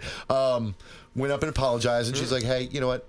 Like, I accept your apology, but we're cool for class, but I don't want to be your friend." Yeah. Like, and she's like, "What?" It's like, you misinterpreted something, and you were willing to, like try to exclude me from something social, and that's fine. But like, no takebacks. No takebacks. You were wrong, and no, I don't want to be your friend. So I'm sorry. I can't trust you. Right. So that seemed to have hurt that gal's feelings, but she did okay with it. But later on, Gabs and the instructor for the class were talking about how things have been going on with tariffs and pricing and such. And these couple, like this gal and a couple others did not seem to understand. Like, they were like, wait, you guys are in fact impacted by the tariffs? I was like, yeah. She was like, yeah, like we're having a hard time getting our products in. Some things are up like 10%, other things are up 28%. And supply chains on some of the products that we get into, that we serve every day, are a bit of a mess, and the ports are a mess, and shipping has been a mess getting things in. People don't even know what the tariffs are to know what to charge. Right. And this gal was like, wait, why? Like, just floored, just could not understand in any way, shape, or form how those are connected. And that says everything about this voting movement. Like, because the nice ones, because she's one of the nice ones, right? Like, there's a lot of nice ones. Right. She's not mean, she's not angry, she doesn't I'm not saying, I would never say they're all monsters. I'll say they're all fucking morons, but I won't say they're all monsters. But she's one of the nice ones who just, wait a minute. What? Why? How could this be impacting your company? Because it is. Because it's a global economy, guys. Right. Like, because we said this was going to happen and you didn't listen. You can't spend 50 years creating a global economic system and then just opt out without problems. And if you want to opt out, okay, I understand that. But you got to, like, withdraw slowly in a very planned manner. But I want you to understand the cost of it. Like, they don't, you people don't want to pay the price of opting out. Like, you don't want to pay the increased prices. You don't want to not have the things. You don't want to be cut off from the video equipment and your computers. And you want all the stuff. You want all of your vegetables and fruits and everything else to be in season, even sometimes that they can't be all in season here in the United States, right? I mean, when I was a kid, like, there were just times a year it's like, well, we can't get tomatoes. Right. Like, for the next 6 weeks we have corn, guys, and it's going to be great, and we're going to gorge ourselves, and then we don't have corn for the rest of the year. Yeah. Like that was my entire childhood. Right, at least some things. And now we got what was at the farmer's market that week. Now we have fruits that grow in tropical climates that come in every fucking day. Yeah. Right? Like, it's amazing. And you've got to understand that that's the trade-off. If you want to extricate yourself from the global economic system, you're going to lose some of these things, and you got to be willing to pay the price. But you're willing to force the price on me and then pretend and not even know that it's happening, and then act shocked Pikachu when it does. Yeah. And then we got I want to end it on the high note. Did you want to talk about number 19? Yeah, actually, yeah. All right, because it's fucked up. It is, and I also don't want to fucking basically hide it, I guess. So a Cuban migrant by the name of Leonidas Cobos Martinez beheaded a hotel manager in Dallas. Now, it's a messy situation. A really messy situation. A lot of balls dropped. Yeah. Also, it looks like an immigrant on immigrant case of violence. Yeah. The hotel manager was not born here, I don't believe. So some immigrant on immigrant violence. Terrific. Kicked her head across the parking lot. Is that what? Like something crazy? Something like that. It's fucking nuts. Now a lot of balls dropped. But so the man has a violent history. Has a criminal history repeatedly. But obviously has kept serving his time. Right. Getting out. Now, the Biden administration tried to deport him. Which is fair at that point. Yes, which is fair. Like, I don't generally believe in deportation of anybody, but okay. I'm not. If there is a circumstance in which you might say it's warranted. Yeah, that's not a hill I'm going to die on. Repeated violent crimes. However, his home country wouldn't take him back. And before Trump became a lunatic and just decided that we didn't need that, we could just make them stateless individuals and send them to whatever. Fucking Algeria. Yeah, whatever death camp or fucking impoverished country doesn't give a shit that'll take our money, right?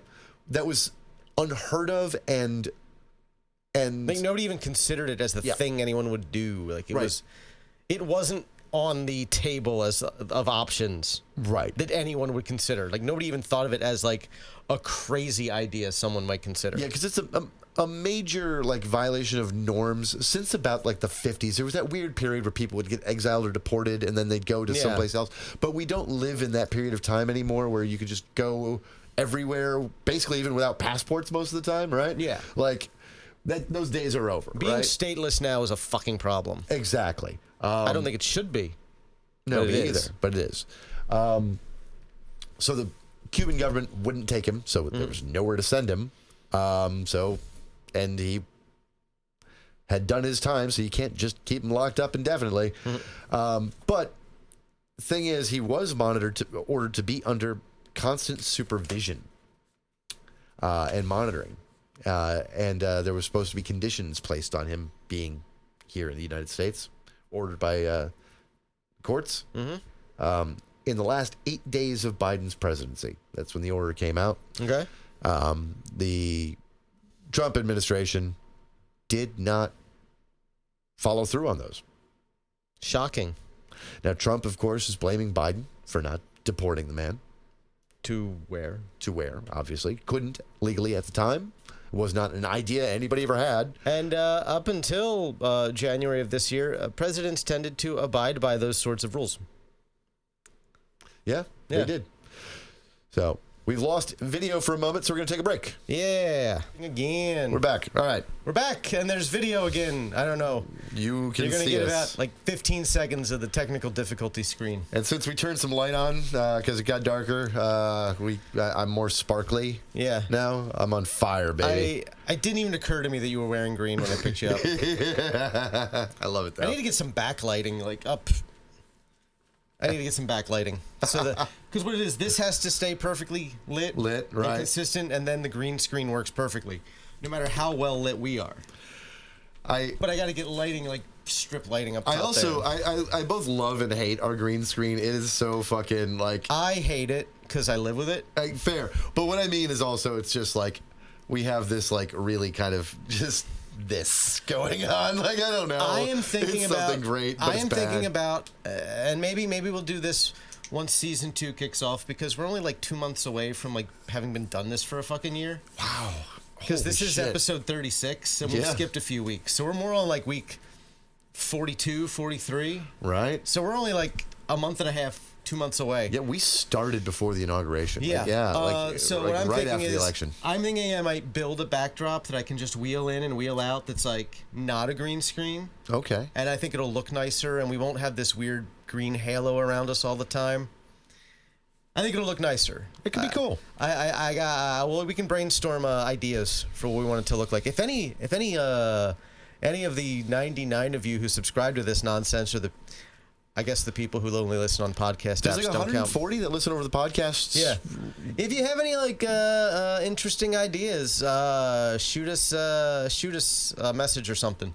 Yeah. I mean, we have a following now. It's not a big one. Yeah, it's not a big one. But it exists, and I appreciate you. But even if it's just like a nice logo in the background or something, something static that looks nice. You still need to give us all of your money. Yeah, no, none of you have done any of that yet. I mean, Dale comes in and buys shit and tips me. So fair, yeah. He gives us money in direct. Sam? Thank you. Sam? Yeah. Sam spends a lot of money. Yeah, fair. All right, some of you are giving us all of your money. Actually, Sam is definitely giving us all of his money. All that sweet, sweet Amazon blood money. Amazon blood money. All right. From Bezos to you to us, Sam. There's your good news for the week, Sam. Actually, we are helping you launder your Bezos blood money. There you go. It is clean by the time it ends up in our pockets. You're welcome. It's not blood money when we're spending it. Nope.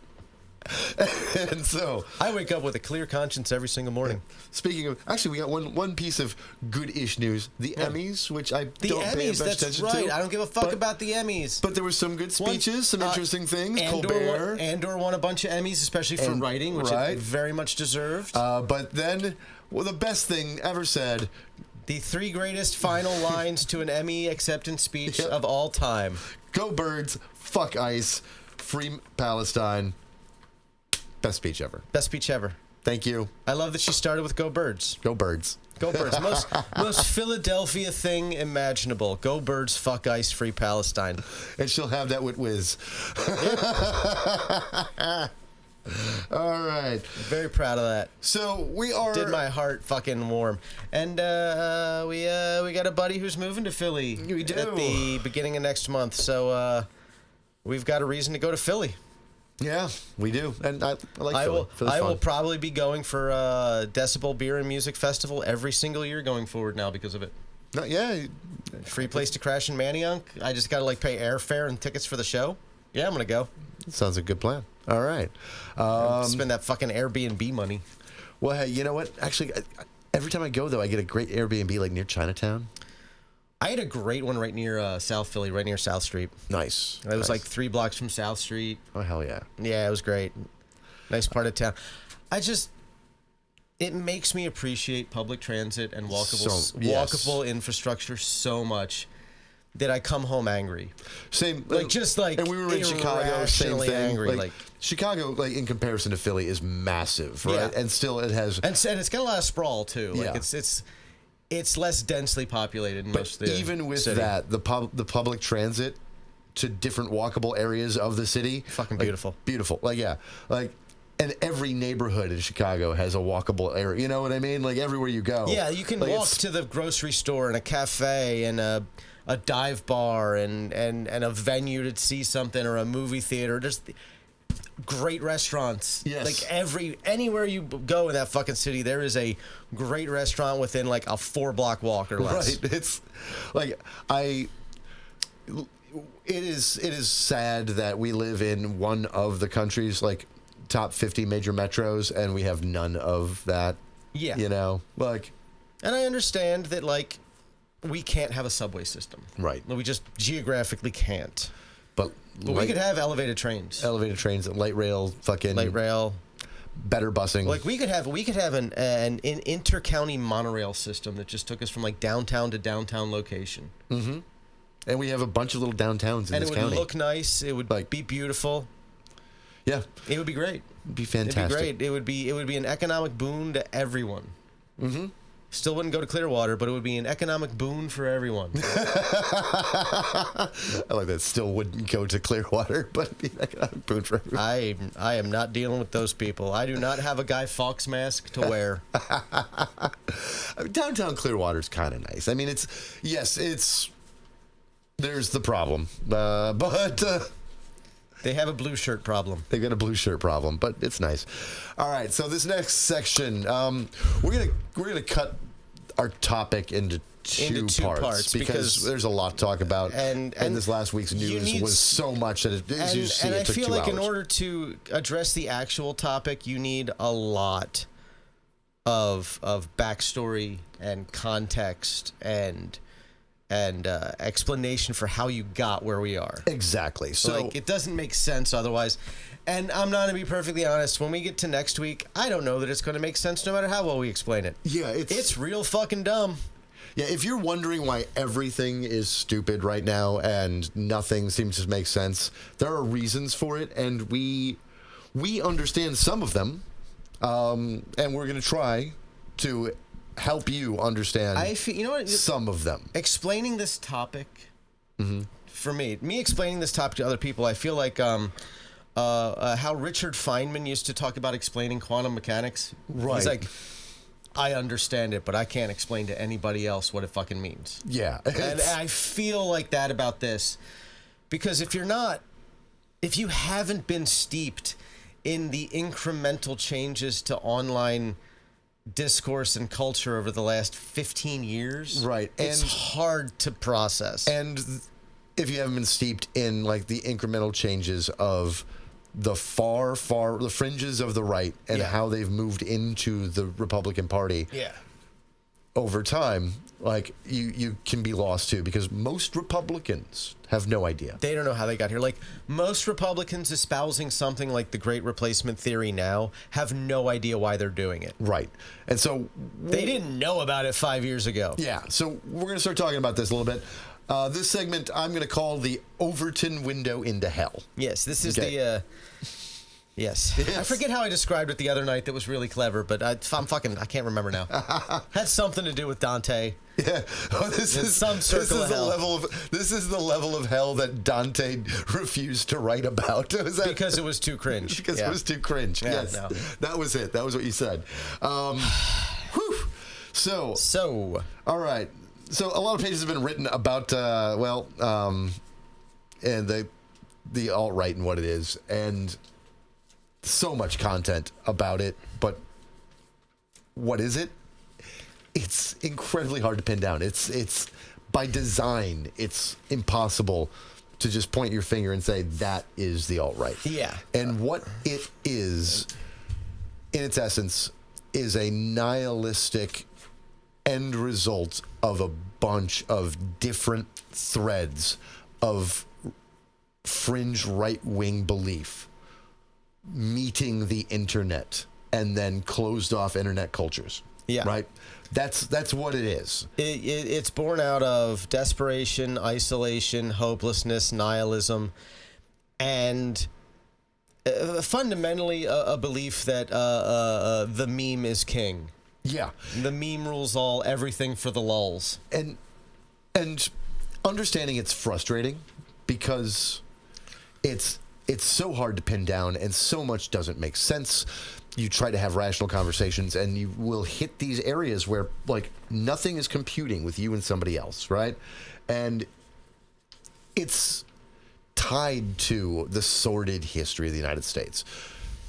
Up until World War II, white supremacy was just... It was just the norm. The norm. It was just how society functioned. It was right. It was the default.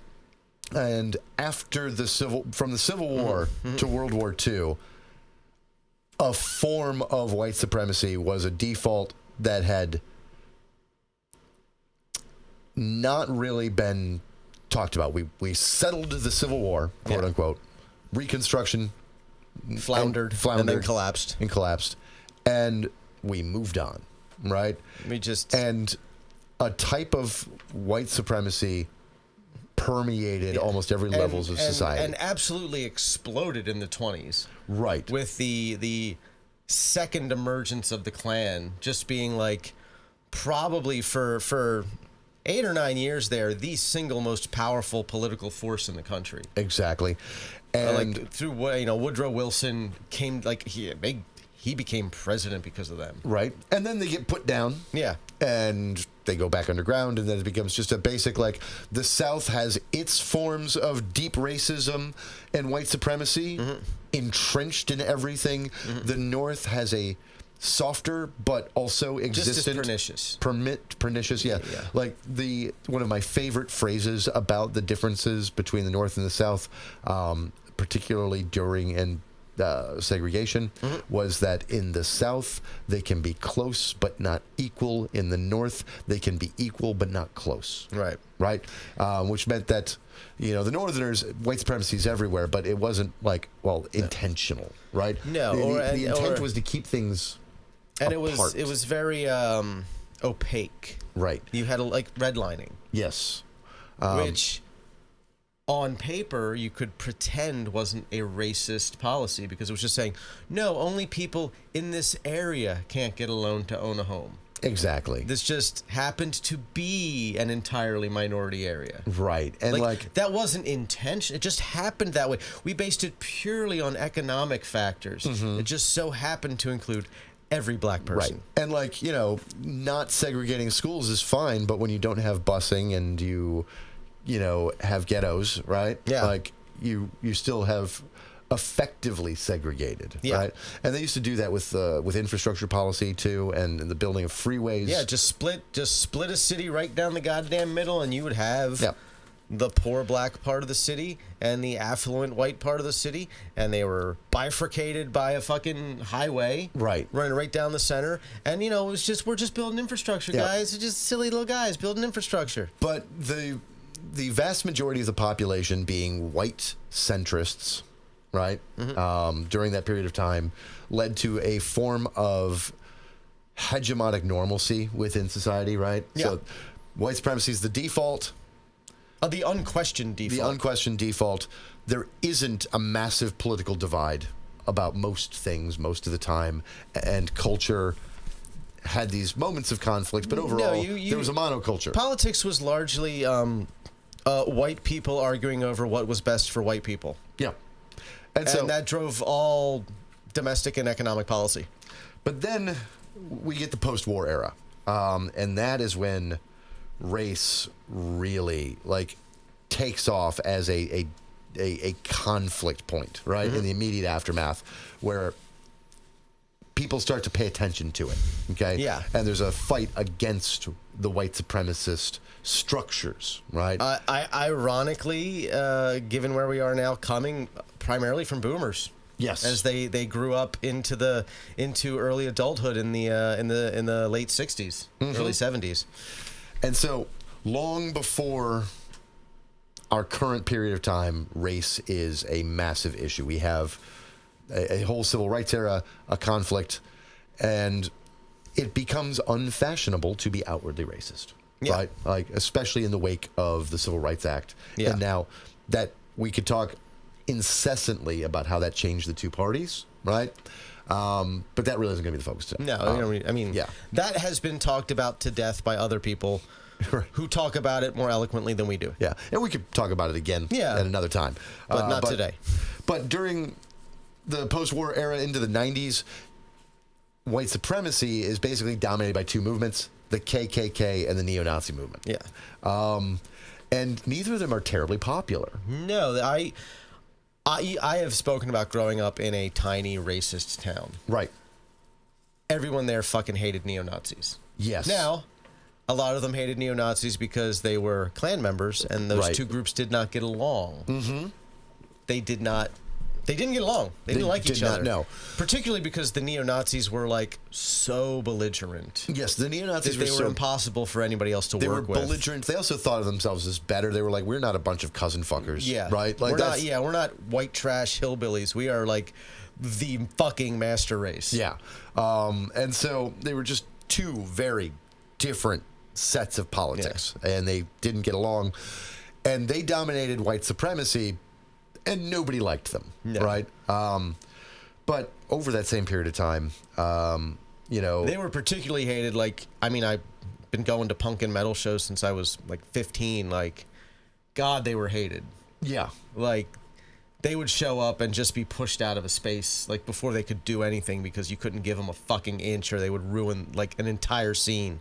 Exactly. In a goddamn afternoon. And so what you have, particularly the 80s and into the 90s, you have nominal holdover racism existing within the Democratic Party, right? Just that holdover racial, that patronizing, condescending kind of we know what's best for you. Right. And that's holding paternalism. Paternalism. That's holding in the Democratic Party, but they're trying to do better. Yeah. Right. They have actual black members. They have a black congressional caucus. Mm-hmm. They're putting an effort in. Yeah.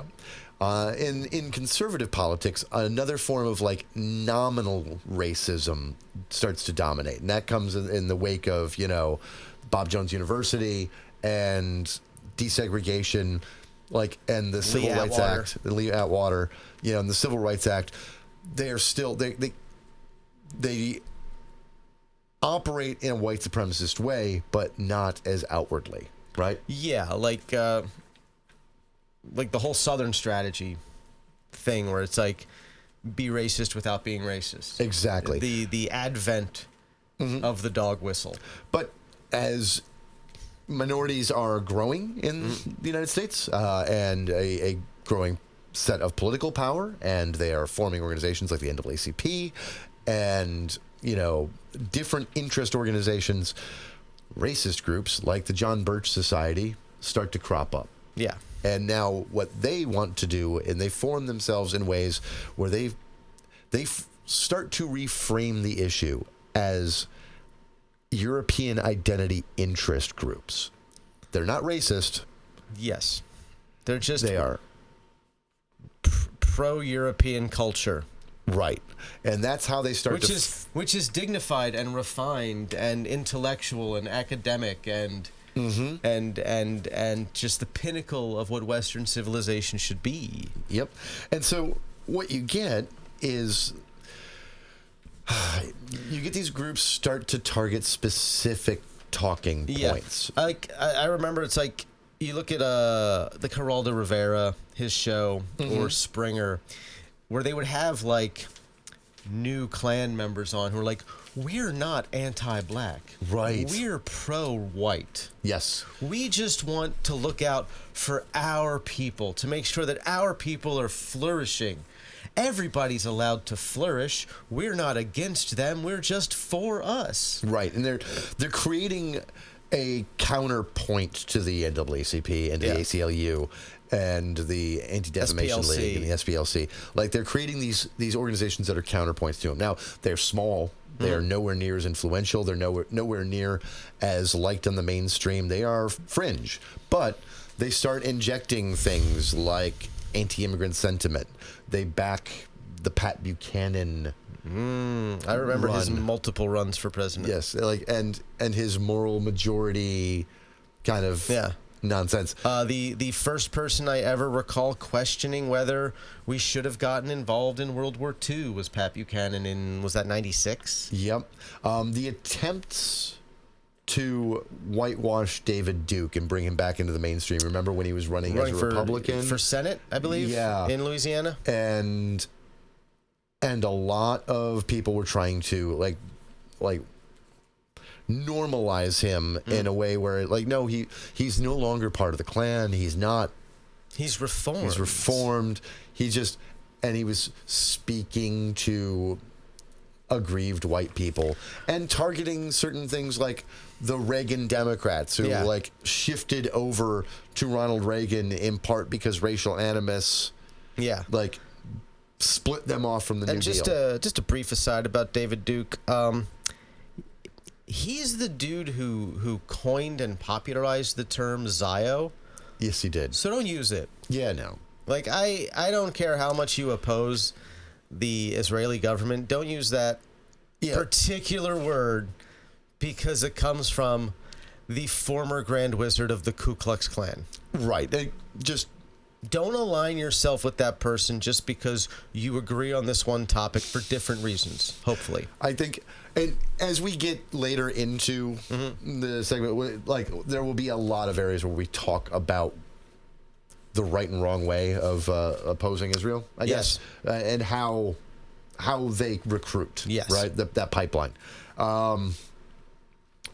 So, God, this is a heavy topic, and it's one I've been steeped in for a long time, and even now, the research I did to get here, I watched it break you. Yeah, there were moments. I watched it break you, because there would be times over the last week where you would, come to me with something, and, I could see that you hadn't been aware of it's whatever it is. We're not going to get into the details of that right now. But it's like, oh, yeah, no, that's a thing.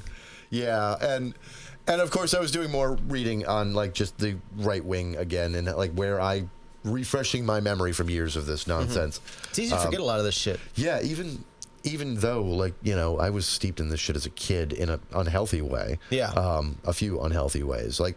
Some of this period of time in the 90s I'm talking about from personal experience, right? And my problematic views then, and how I was so it's a heavy topic for me. Yeah. But where were we at? So David Duke, starting to try to normalize that motherfucker. At the same time, we have the patriot movements and their fucking terrorism happening in the 90s. Yeah, Tim McVeigh blowing up a federal building. What we had happen at Ruby Ridge and Waco, and the right wing's reaction, the American political right, their reaction to the criticisms of the ATF and the FBI and the Clinton administration. Yeah. Of which there are many valid criticisms. Right. But you're not wrong. Yeah. They weren't making them, but... but those specific criticisms that they were making at those times about those incidences gave more credence to these separatist movements, to these armed militant movements, right? Gave their arguments more weight. Yeah. And, that's also how you end up with, our ridiculous sovereign citizen movement. Yes. And those delusional weirdos. You're a delusional weirdo if you're a soft sit. Like, I know. I don't think you're a threat. I don't think you're a problem, but you're a fucking idiot. But they are like 3% of the fucking political terror. Like, they murder people regularly, and that's fucked up. But so you have these different strands all happening at once, and the militia movement, while never big and never majorly influential, some of the events around it and its conflict with the United States government created these major flashpoints and brought some of their critiques into the mainstream in a way that I don't think was ever intended by the powers that be, but was intended by them. Like, right. McVeigh was blowing up that building. That's still, outside of 9/11, the worst terrorist attack in U.S. history. Yes. 168 dead. I've been to the fucking memorial in Oklahoma City. It's weird. You go there 20 years later, and it's still like this weird, heavy vibe that just fucking hangs in the air. And the thing is, like, McVeigh's criticisms were vaguely white supremacist.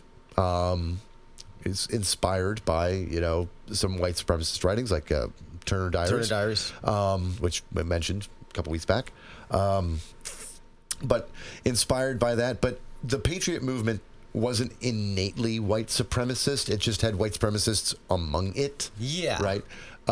It was a right-wing anti-government group. Right. Particularly anti-democrat. Yep. And so you have all that strain happening over here. And some of their ideas get into the GOP after the criticisms of how Clinton handled Ruby Ridge and Waco. And, the fucking manifesto of the Oklahoma City bomber creating some division among the right. Okay? Yeah. So you get that strain over here, while a bunch of other groups are trying to normalize their beliefs, and they're starting to inject anti-immigrant sentiment into the GOP and, tough on crime nonsense and race science, and the bell curve becomes a bestseller. Yeah. Right. Charles Murray. Which was an inherently racist book. I remember when it dropped, and I remember the discourse. It was not good. It was not good. Related to the bell curve, there was that one University of Delaware professor, and this might have only been local news because I grew up near there, who she had written a whole big thing about like race and IQ that was similarly racist. I don't recall that, but I know that Murray wasn't the only one. That was, and she was like, she just kept sticking to her story. Like, she didn't back down. Like, she was willing to do interviews and say fucking crazy shit that she's like, this is just verifiable biological truth. Right? And it's like, you start hearing phrases like biological realism, race realism, just these little things that start to shift the language. And it's how you can get a Charlie Kirk misrepresenting black crime stats with a straight face and not being called a racist today. Yeah. Is because it started to get re-injected then, because we were going through a period, we were in 30 years of pushing back on it, and they start trying to bring it back. And it feels like it happened fast, but we were slow walked here. We were. And inch by inch, but nobody noticed until like 10 years ago that it was happening. And it's because another thing that's happening at that same time is a fracturing in the civility of our political discourse. Yes. Right? And a new strain of oppositional defiance politics spearheaded by Newt Gingrich. Yeah, 94, yeah. And his Contract for America. Contract on America. Contract on America. But the core of that is now it makes politics more toxic, right? It embraced the idea that it's just a fucking game to win. Yes. Without actually giving a shit about policy. Mm-hmm. Like, policy was an oppositional tool to fuck those guys over, not to accomplish anything for the country. Yeah, and he becomes strongly empowered by one, never missing an opportunity to jump in front of a camera and lie, right? Or say something inflammatory. Great at lying. And utilizing realizing that C-SPAN was running all day long, so he would just grandstand. When Congress isn't in session, he would just go stand in front of the cameras. And he was just gifted a popular president who could not keep his dick in his goddamn pants. Yes. Bill Clinton was a popular guy, but he couldn't keep his dick in his goddamn pants. He's still a surprisingly popular guy. Right. To this day, like, it dumbfounds me because I don't particularly like the man. No. But I personally, or as on a policy position. I mean, I found that he was interesting in that first Obama administration when he was a good explainer. And it was like, all right, I'll do some explaining for it. Like, okay, fine. But yeah, I don't get the popularity.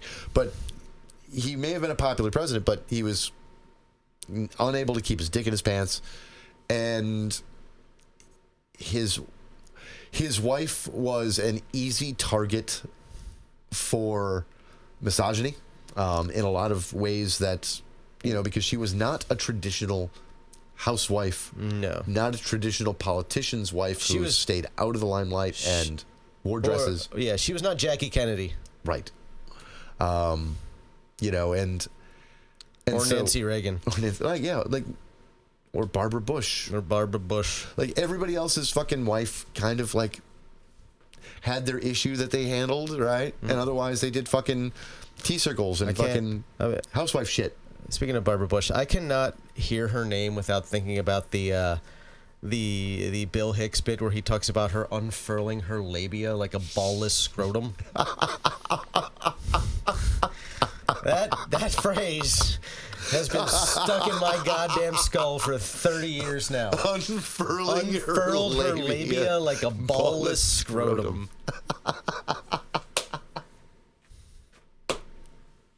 That is amazing. I mean, that's actually better than learning that Nancy Reagan was the throat goat of Hollywood. If you're curious and you want to look it up, that is part of the Rush Limbaugh is a scat muncher bit. Which, I was just about to talk about. Our boy. Our Oxycontin, baby. Yeah. Congratulations on how many years of sobriety now? It's like 10 years of sobriety. I don't fucking know. He's been sober for a while now. Been sober for a while. Real success. Hasn't relapsed once. Rush Limbaugh, which Rush was one of the animating forces that empowered Newt Gingrich, really, right? Yeah, and the toxicity, the right becoming inherently and intrinsically and unashamedly toxic as fuck. Yes. And now there was this existing other strain coming from over Roger Ailes and Fox, but it still had the veneer of civility and facts. Facts and journalistic gravitas. Yeah. Now, obviously, it was designed as a propaganda arm in the wake of Nixon, right? But because they never wanted to have the bad things happen to him again, they never wanted to get borked again. They never wanted to lose Nixon again, right? So they create Fox News.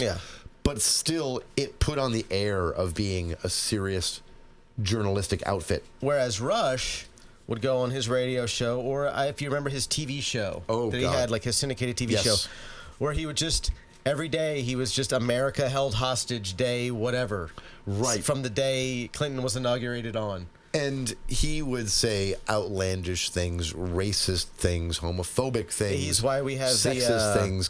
The Clinton kill list. Yes, the Clinton kill. Oh my God, he nonstop just toxic garbage on AM radio all day.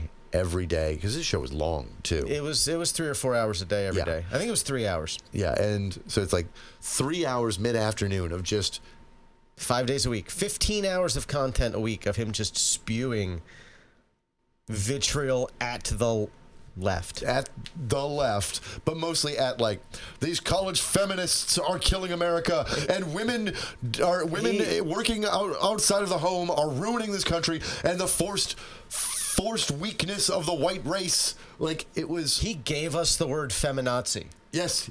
Right. Like, I don't know if he personally coined it, but he is why people use it. Right. He might have stolen it from someone else.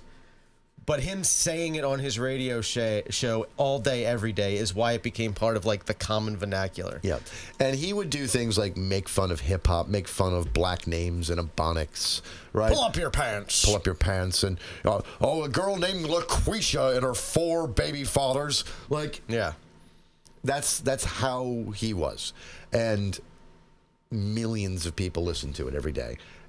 And it made everything more toxic. And there was no equivalent to his left at all. No. There was no...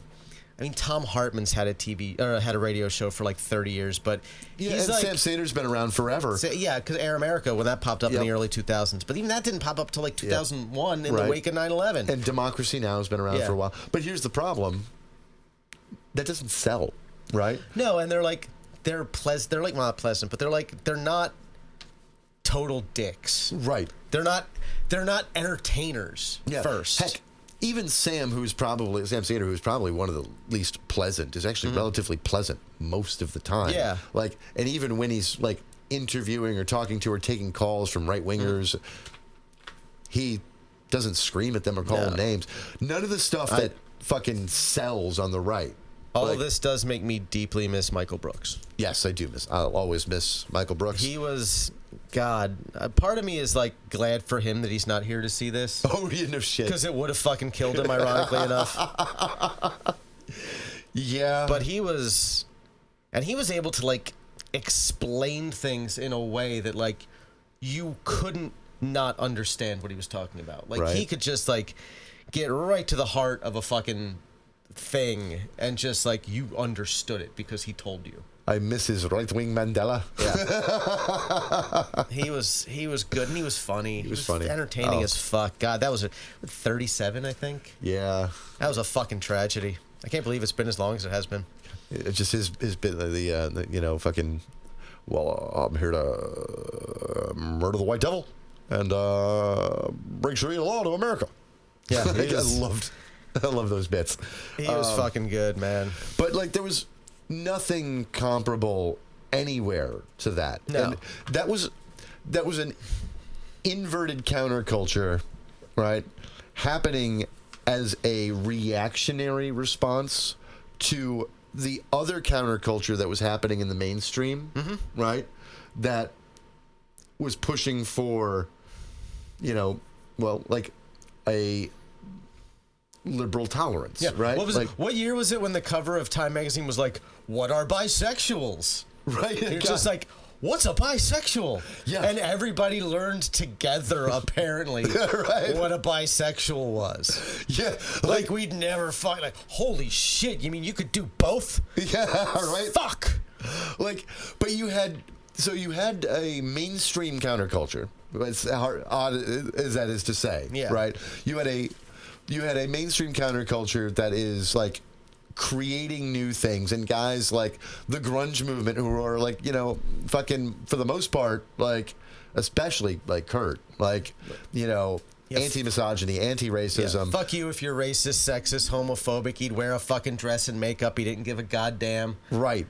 And so like fucking to this day, like I paint my nails because of that fucking part of the early 90s. Exactly. Like I got it from then. That's why I do it. I'm just nostalgic for that little tiny bit of fucking hope I used to have. And so that was the counterculture was like angry but positively angry, right? Like it was angry in service of wanting a better world. Yes. And so that's what's going on in the mainstream, and it is changing the culture, and it's not changing politics very much. It's changing hearts and minds. But it's changing hearts and minds, right? And the politics were slowly following those changes. Meanwhile, though, there's that reactionary movement happening in the bowels of AM radio, right? While these other interest groups are on Geraldo with the Nazis and as popular and as good at being a propagandist as Rush Limbaugh was, he was not the furthest right of those people. Oh no, not by far. So a guy like Michael Savage. Yeah, Michael Savage. He was just delusionally right wing, unhinged. Yeah, they didn't have the nonsense. following. Didn't have the following, but they had a following. Right. But it wasn't that giant mainstream following that Rush had. But he also opened the door for them to have a bigger following than they would have otherwise. Exactly. Because, their show was on right after his, so I might as well keep listening. Mm-hmm. And so now everything's getting more toxic and more toxic and more toxic in the underbelly, right?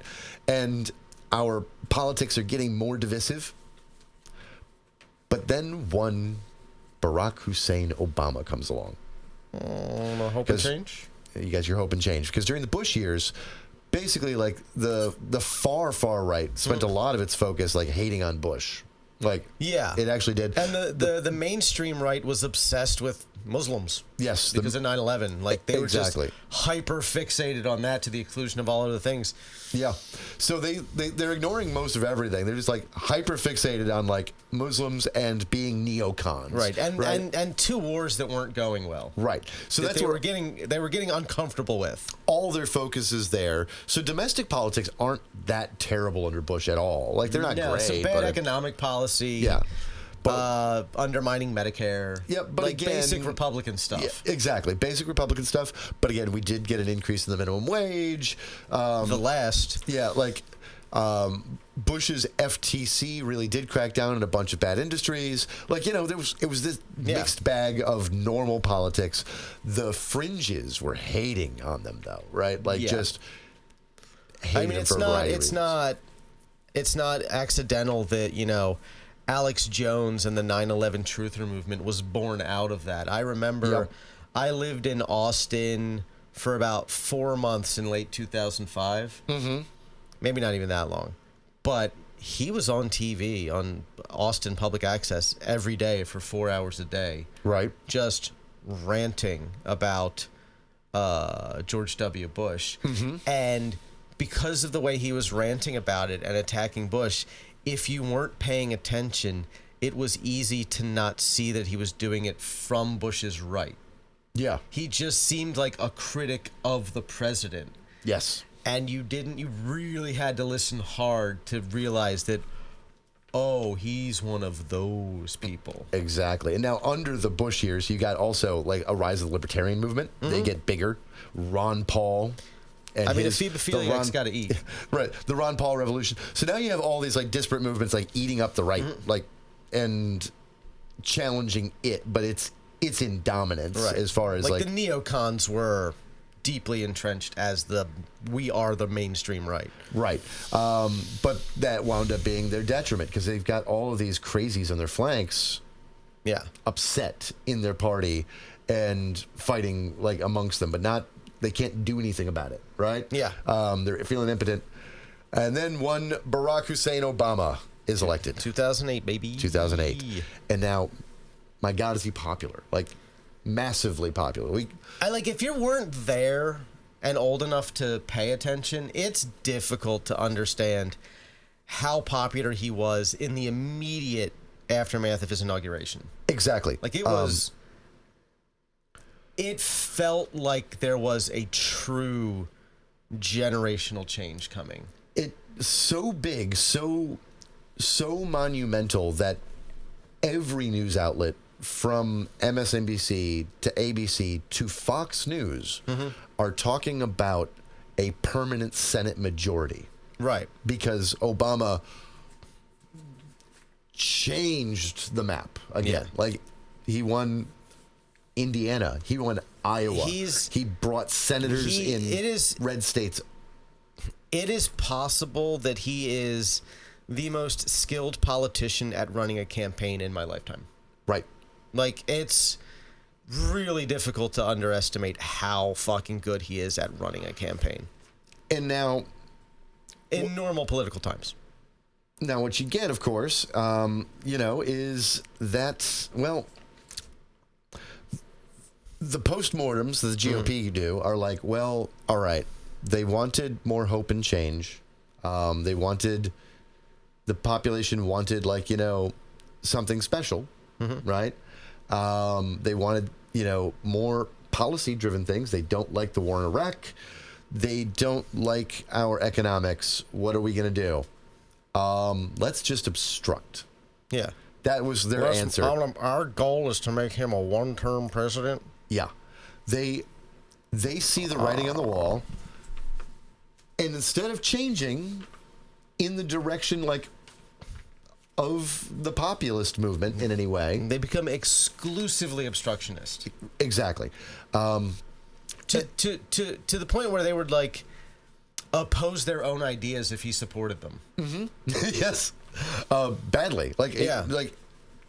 In lockstep, they just shut everything down as best they could.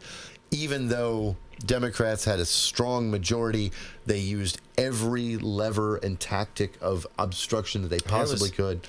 There was 12 weeks where they actually had a filibuster-proof majority. Right. But theoretically, because there were a couple of blue dogs in there. There were 6 of them. Yeah. Your Evan Bayes and your Mariel Andrews and... Lieberman. I will always hate you, Joe Lieberman. I will. You're the first in line when I get to the gates of hell. You're first on the list. I will skip Reagan. Fucking Kissinger. I will skip fucking Thatcher. I will skip Kissinger. I'm going for you first, Joey. Joe Lieberman, it is fucking on. All right, so... They get to watch what I do to you and know that they're next.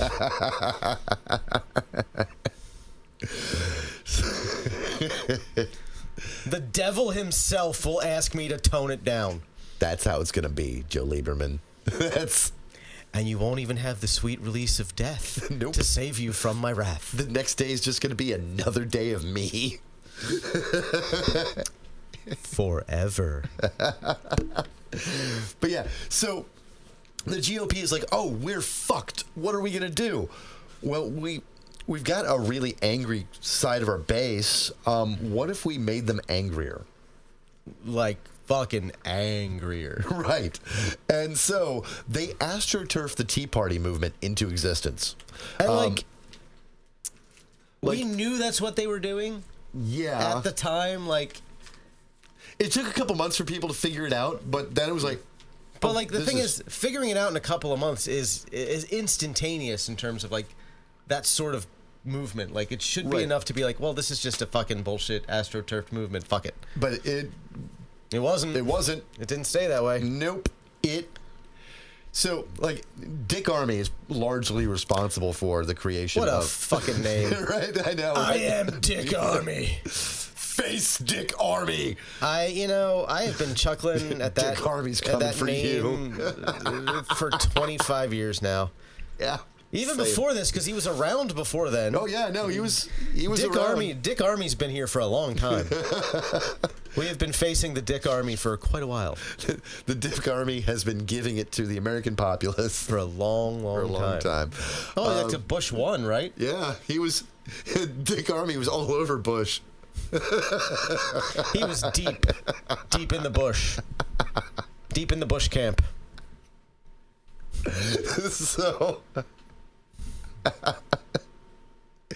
So yeah, Dick Armey fucking astroturfs the Tea Party into existence with the Koch brothers' money. Yeah. And they really pull out, everybody who just was deeply angry about Islam and Muslims, right? And folks who were mad that we elected a black guy. And really angry at healthcare reform. I think the most disappointing was when I saw a Tea Party rally in fucking Phoenix, Arizona or something, and one of the people who was holding a sign where Obama was the Joker. Huh? Is this the keep your hands off my Medicare? No. Okay, I remember one those of the ones. people who had a sign where it's Barack Obama is the Joker was fucking Mo Tucker from the Velvet Underground. Oh, yes. And I'm Jesus Christ. Fuck you, Mo. What did heroin do to your fucking brain, Mo? Right. God damn, that was so disappointing. I was like, fuck. But you got people at rallies with Barack Obama as the Joker. Or Hitler mustaches on Barack Obama. Oh, yeah. Okay, again, there are things to criticize Obama for, but mostly his drone program and the extrajudicial murder of a teenager. Right. Not whatever you're mad about. No. Like, this is the man who leapt onto the national stage with, like, the most inspiring political speech, like, I'd heard in my lifetime. Right? That 2004 DNC speech was... Yeah, where he said... next level to this day. Where he said, and I quote, "There is not a red America or a blue America, but a United States of America." It was one of the most uniting political speeches ever, which is why in 2008 he won Iowa and Indiana and Ohio? Yeah. Like, there is a reason that he won so many states and had such a huge movement, and it wasn't because he was Hitler or the Joker. No. That wouldn't happen until later. Yeah. I want to point out, you guys, you fucking morons, that like make the Hitler analogies, overemphasize the popularity of Hitler. Like, yeah, was what 29%? Yes. He won. Fascists squeak into power and then take it. Yeah. They usurp. They win by small margins. That's why it's easier for fascists to take over in more parliamentary systems where they have to form coalition governments. Yes. You only got to get like 25%, and as long as you've got the majority, you are forming the coalition government. And then they start taking away powers from other people and usurping power and eliminating the need for elections in the future. Yeah. Or making elections more difficult, like maybe taking away types of voting that... Or maybe certain parties are just illegal now. Right. Well, we can't have that party involved in our politics. That would be unspeakable. Yeah. So Obama was popular, and they got together. A bunch of people were fucking pissed off about that and made them angrier. And you know what makes a great vehicle for a bunch of fringe movements? What's that? An insurgent movement of angry populists that have no, like, central leadership, just a vague, like, purity test of you're with us or against us. Yeah, no, that'll do it. Yeah. Like, that was the Tea Party, right? Yeah. It didn't have, like, a major amount of leadership. It was astroturfed into existence, but it was set free, right? Yeah. A few core ideas. We're taxed enough already. Obama's illegitimate. Democrats suck. Yeah.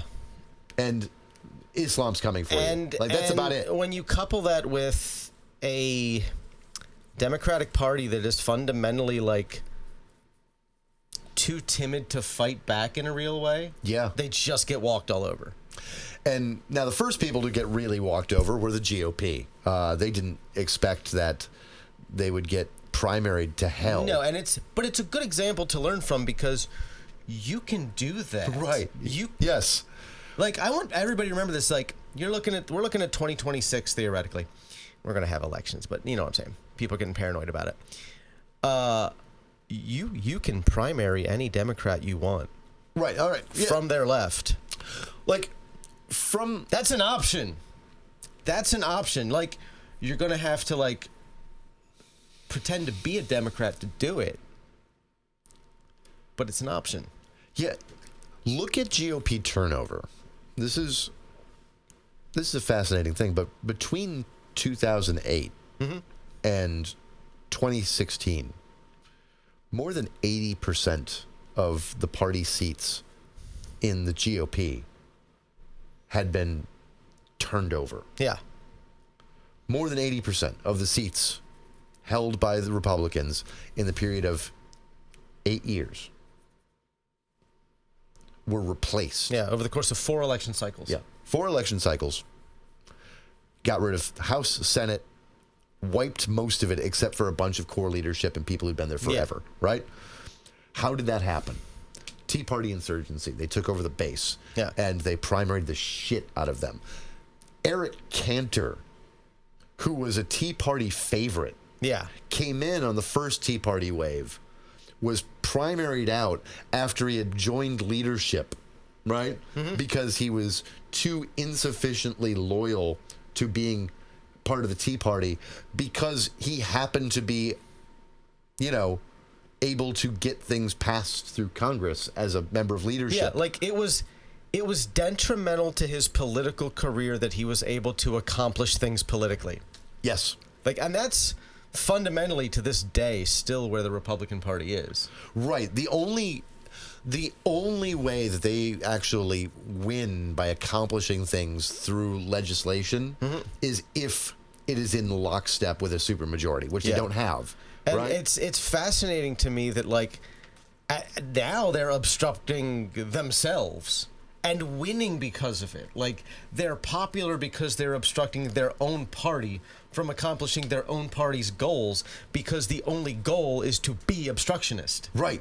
And it's to this vague sense of winning. Yeah. Which is owning. You got to own. Yeah. Right. Which the end result of that is that all of the power cedes to the executive. Right. Which was also one of the goals. Yes, it's also one of the goals, and it's a negative for society. I didn't like Obama doing things with the pen, right? Like he said, he always had that quote, and I understood why he said it, and like I didn't like that we had gotten there. Like I didn't hate that he was doing it, but I didn't like we'd gotten there. Right. But what he had was majorities in the House and Senate that agreed on things and still couldn't get anything passed. Right, because Mitch McConnell. Right. And so it's like, well, yeah, we'll do what we can. Who now says we're in the most dangerous time in American history since the end of World War II? Yeah, no shit, Sherlock. Yes, you did that. We're all looking for the guy who did this. Congratulate yourself, hot dog man. Yeah. Like, fuck. One of the only politicians to call Donald Trump Adolf Hitler, or a modern Hitler. A modern Hitler, yeah. It's J.D. Vance. J.D. Vance. Like, that's where I think he has a real chance of becoming the American Hitler.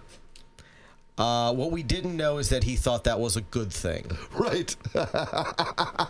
He went home and jerked off to the idea. Like, fucked a couch. Fuck. Oh, American Hitler. Fuck your couch. Fuck your couch. It's a fine Italian sectional. So, Jesus Christ. But yeah, so they gin all this up in the Tea Party. And now that's how we got to this fucking mess, right? Yeah. It's like that movement, ginning up all that rage and that hate. Because, and this leads into 2015 and into 2016, all of that ended up being focused at Hillary Clinton. Yep. Like, individually her, because Obama was term limited out. They couldn't, like, fetishize hating him anymore. No, and so all of the hatred they had for him was just transferred to her. Right, and she was already not as popular as he was. Well, I mean, she had led to her irresponsibility led to the death of 4 Americans. 4 Americans died, and Clinton lied. None of that is true. I mean, the 4 Americans died because they didn't listen to what they were told. Yeah. Decided to fucking do it anyway. Because an ambassador went someplace dangerous that he was warned he shouldn't go. Like, we can't protect you. Fuck it, I'm doing it anyway. Right. And, like, on a certain level, like, I respect that. I respect it because, like, I got to get this job needs to be done. I'm doing it. Yeah. I'll put my own self at risk. But then, like, he also knew he was putting himself at risk, and it didn't work out. And it sucks. That sucks for him. It sucks for American foreign policy stance. But, like, he knew the risks and he took them anyway, and it didn't work out. But that's a core example. Like, that's a tragedy. It's not. How many hours of hearing did she sit through over that? I believe it was 14 consecutive hours. 14 consecutive hours. Over an incident in which an ambassador decided to go to one of their consulates where they didn't have enough security while things were tense. Against the advice of the Office of the Secretary of State. Yeah. Against the security advice that they'd been given. Like, he went. He knew it was a risk, and he took it, and it got him killed, along with 3 other people. And that happens. It's terrible. And wasn't there like a movie that was part of the inspiration and like anti 9/11 protests? Yeah, there was like this weird Yeah, it was.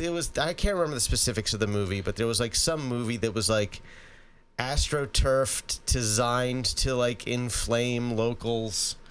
That was released. Right. It was made by American right wingers. Yeah, to inflame them. Right. Into like being reactionary. And yeah, it was like something like. It was like some bullshit about like they made some shitty movie about like the life of Muhammad or something. Right, and how things about Muhammad being a child molester and things like that. Yeah, it was, and it was like all in the wake of the Charlie Hebdo thing. Right, because that was like that. That was when we got like International Draw Muhammad Day. Yeah, and so and like that sort of that edgelord new atheist stuff that we went through in like 2010 through 2014 when it imploded in a very spectacular way with something even dumber. Right, and my God, like also watching hateful Americans against religious fundamentalists of another religion at the same time, like American fundamentalists and American bigots and Western bigotry meets theocratic fascist fucking Islamism. Yeah, I was like conflicting at all times. It was stupid. I was never worried about radical Islam, even when I was like involved in that new atheist movement, the mid 2000s. Same, because I knew they weren't the ones infiltrating our fucking government. Right. They weren't the ones who were the problem. There was no creeping Sharia. They weren't going to install Sharia law in the United States. No, it was an impossibility. Yeah, not Leviticus happening. Wasn't. Right. And it still isn't, and that's part of the problem. Yeah. Because again, evangelicals in the wake of Bob Jones, they shift to racism and pro-life positions, right? Angry, boom, they're growing and they're irrational. How dare you threaten my tax-exempt status? And between the 90s and then into the Bush years and then into the Obama years, all of these different groups start to coalesce and merge, and their ideologies start to coalesce and merge. And then the internet happens. I love the internet, but it was a mistake. Right. And it didn't have to be. But it was. And the problem with the internet is that it allows for there to be millions of Lyndon LaRouches, not just one guy, not just one conspiracy theorist spouting off a bunch of nonsense, not just one person in his little racist movement, not just one mega church that's full of crazies, right? No, it was able to go global. And it was able to bring them all together in the middle. It gave everybody an opportunity to be like a celebrity. Yes. In the online space. And I liken it to like the internet is full of these little fringe, like conferences of the fringe, right? Mm-hmm. Yeah. Because the evangelicals and neo-Nazis and like complete online weirdos into anime and all of that have nothing to do with each other except that they can coalesce in an online space. Yeah. Right? And they've found a home in the GOP, at least on its fringes. Yeah. And we have now walked you through the landscape of how we got here. And now everything gets fucking crazier from here. Yeah. So, because you got a voice that comes on the scene. Wearing a suit and tie. We're cleaning it up. We're not going to be your father's neo-Nazi anymore. Correct. And that is a face and a man by the name of Richard Spencer. Yep. And that is where the alt-right was born. Yes. I mean, literally coined the term. His newsletter was the alternative right. Yeah. Now, he was one of a number of different voices. We're going to get into those. Yeah. I think in part 2. I feel like this is a good place to leave it off because he was the beginning of a major sea change. Right. In the right and its direction and its influence and how it functioned. Yep.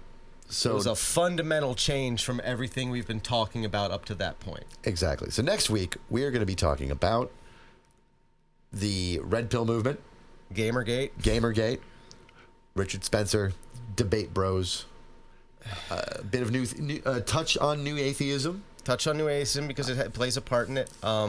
And 4chan and anime. Oh God! And then we will, I'm sure, the fucking Groypers and Nick Fuentes. And we're going to talk a bit about how all of these things share some shit in common. And I'll say this: we will do our best to explain as much as we can. Don't expect to actually really understand it. No, don't. Because you're not supposed to. Right. Like, that's not the point. Our level of understanding is surface level. Yeah. Like, we're just trying to give you a primer to coming to terms with this existence. Yeah. And because we believe, at least I think we believe, correct me if I'm wrong, but I believe that neither party, and particularly the Republicans, are not ready for or aware of what is coming for them from the inside. Yeah. And that the American mainstream is not ready for the various types of extremism, right, left, center, indifferent, nihilistic, what have you, that can come out of online culture. Yeah, because it's important to understand that we are in a place now where, like, violent radical centrism is a thing. Yeah. It's a thing that can happen. And that feels entirely counterintuitive, like it shouldn't be possible.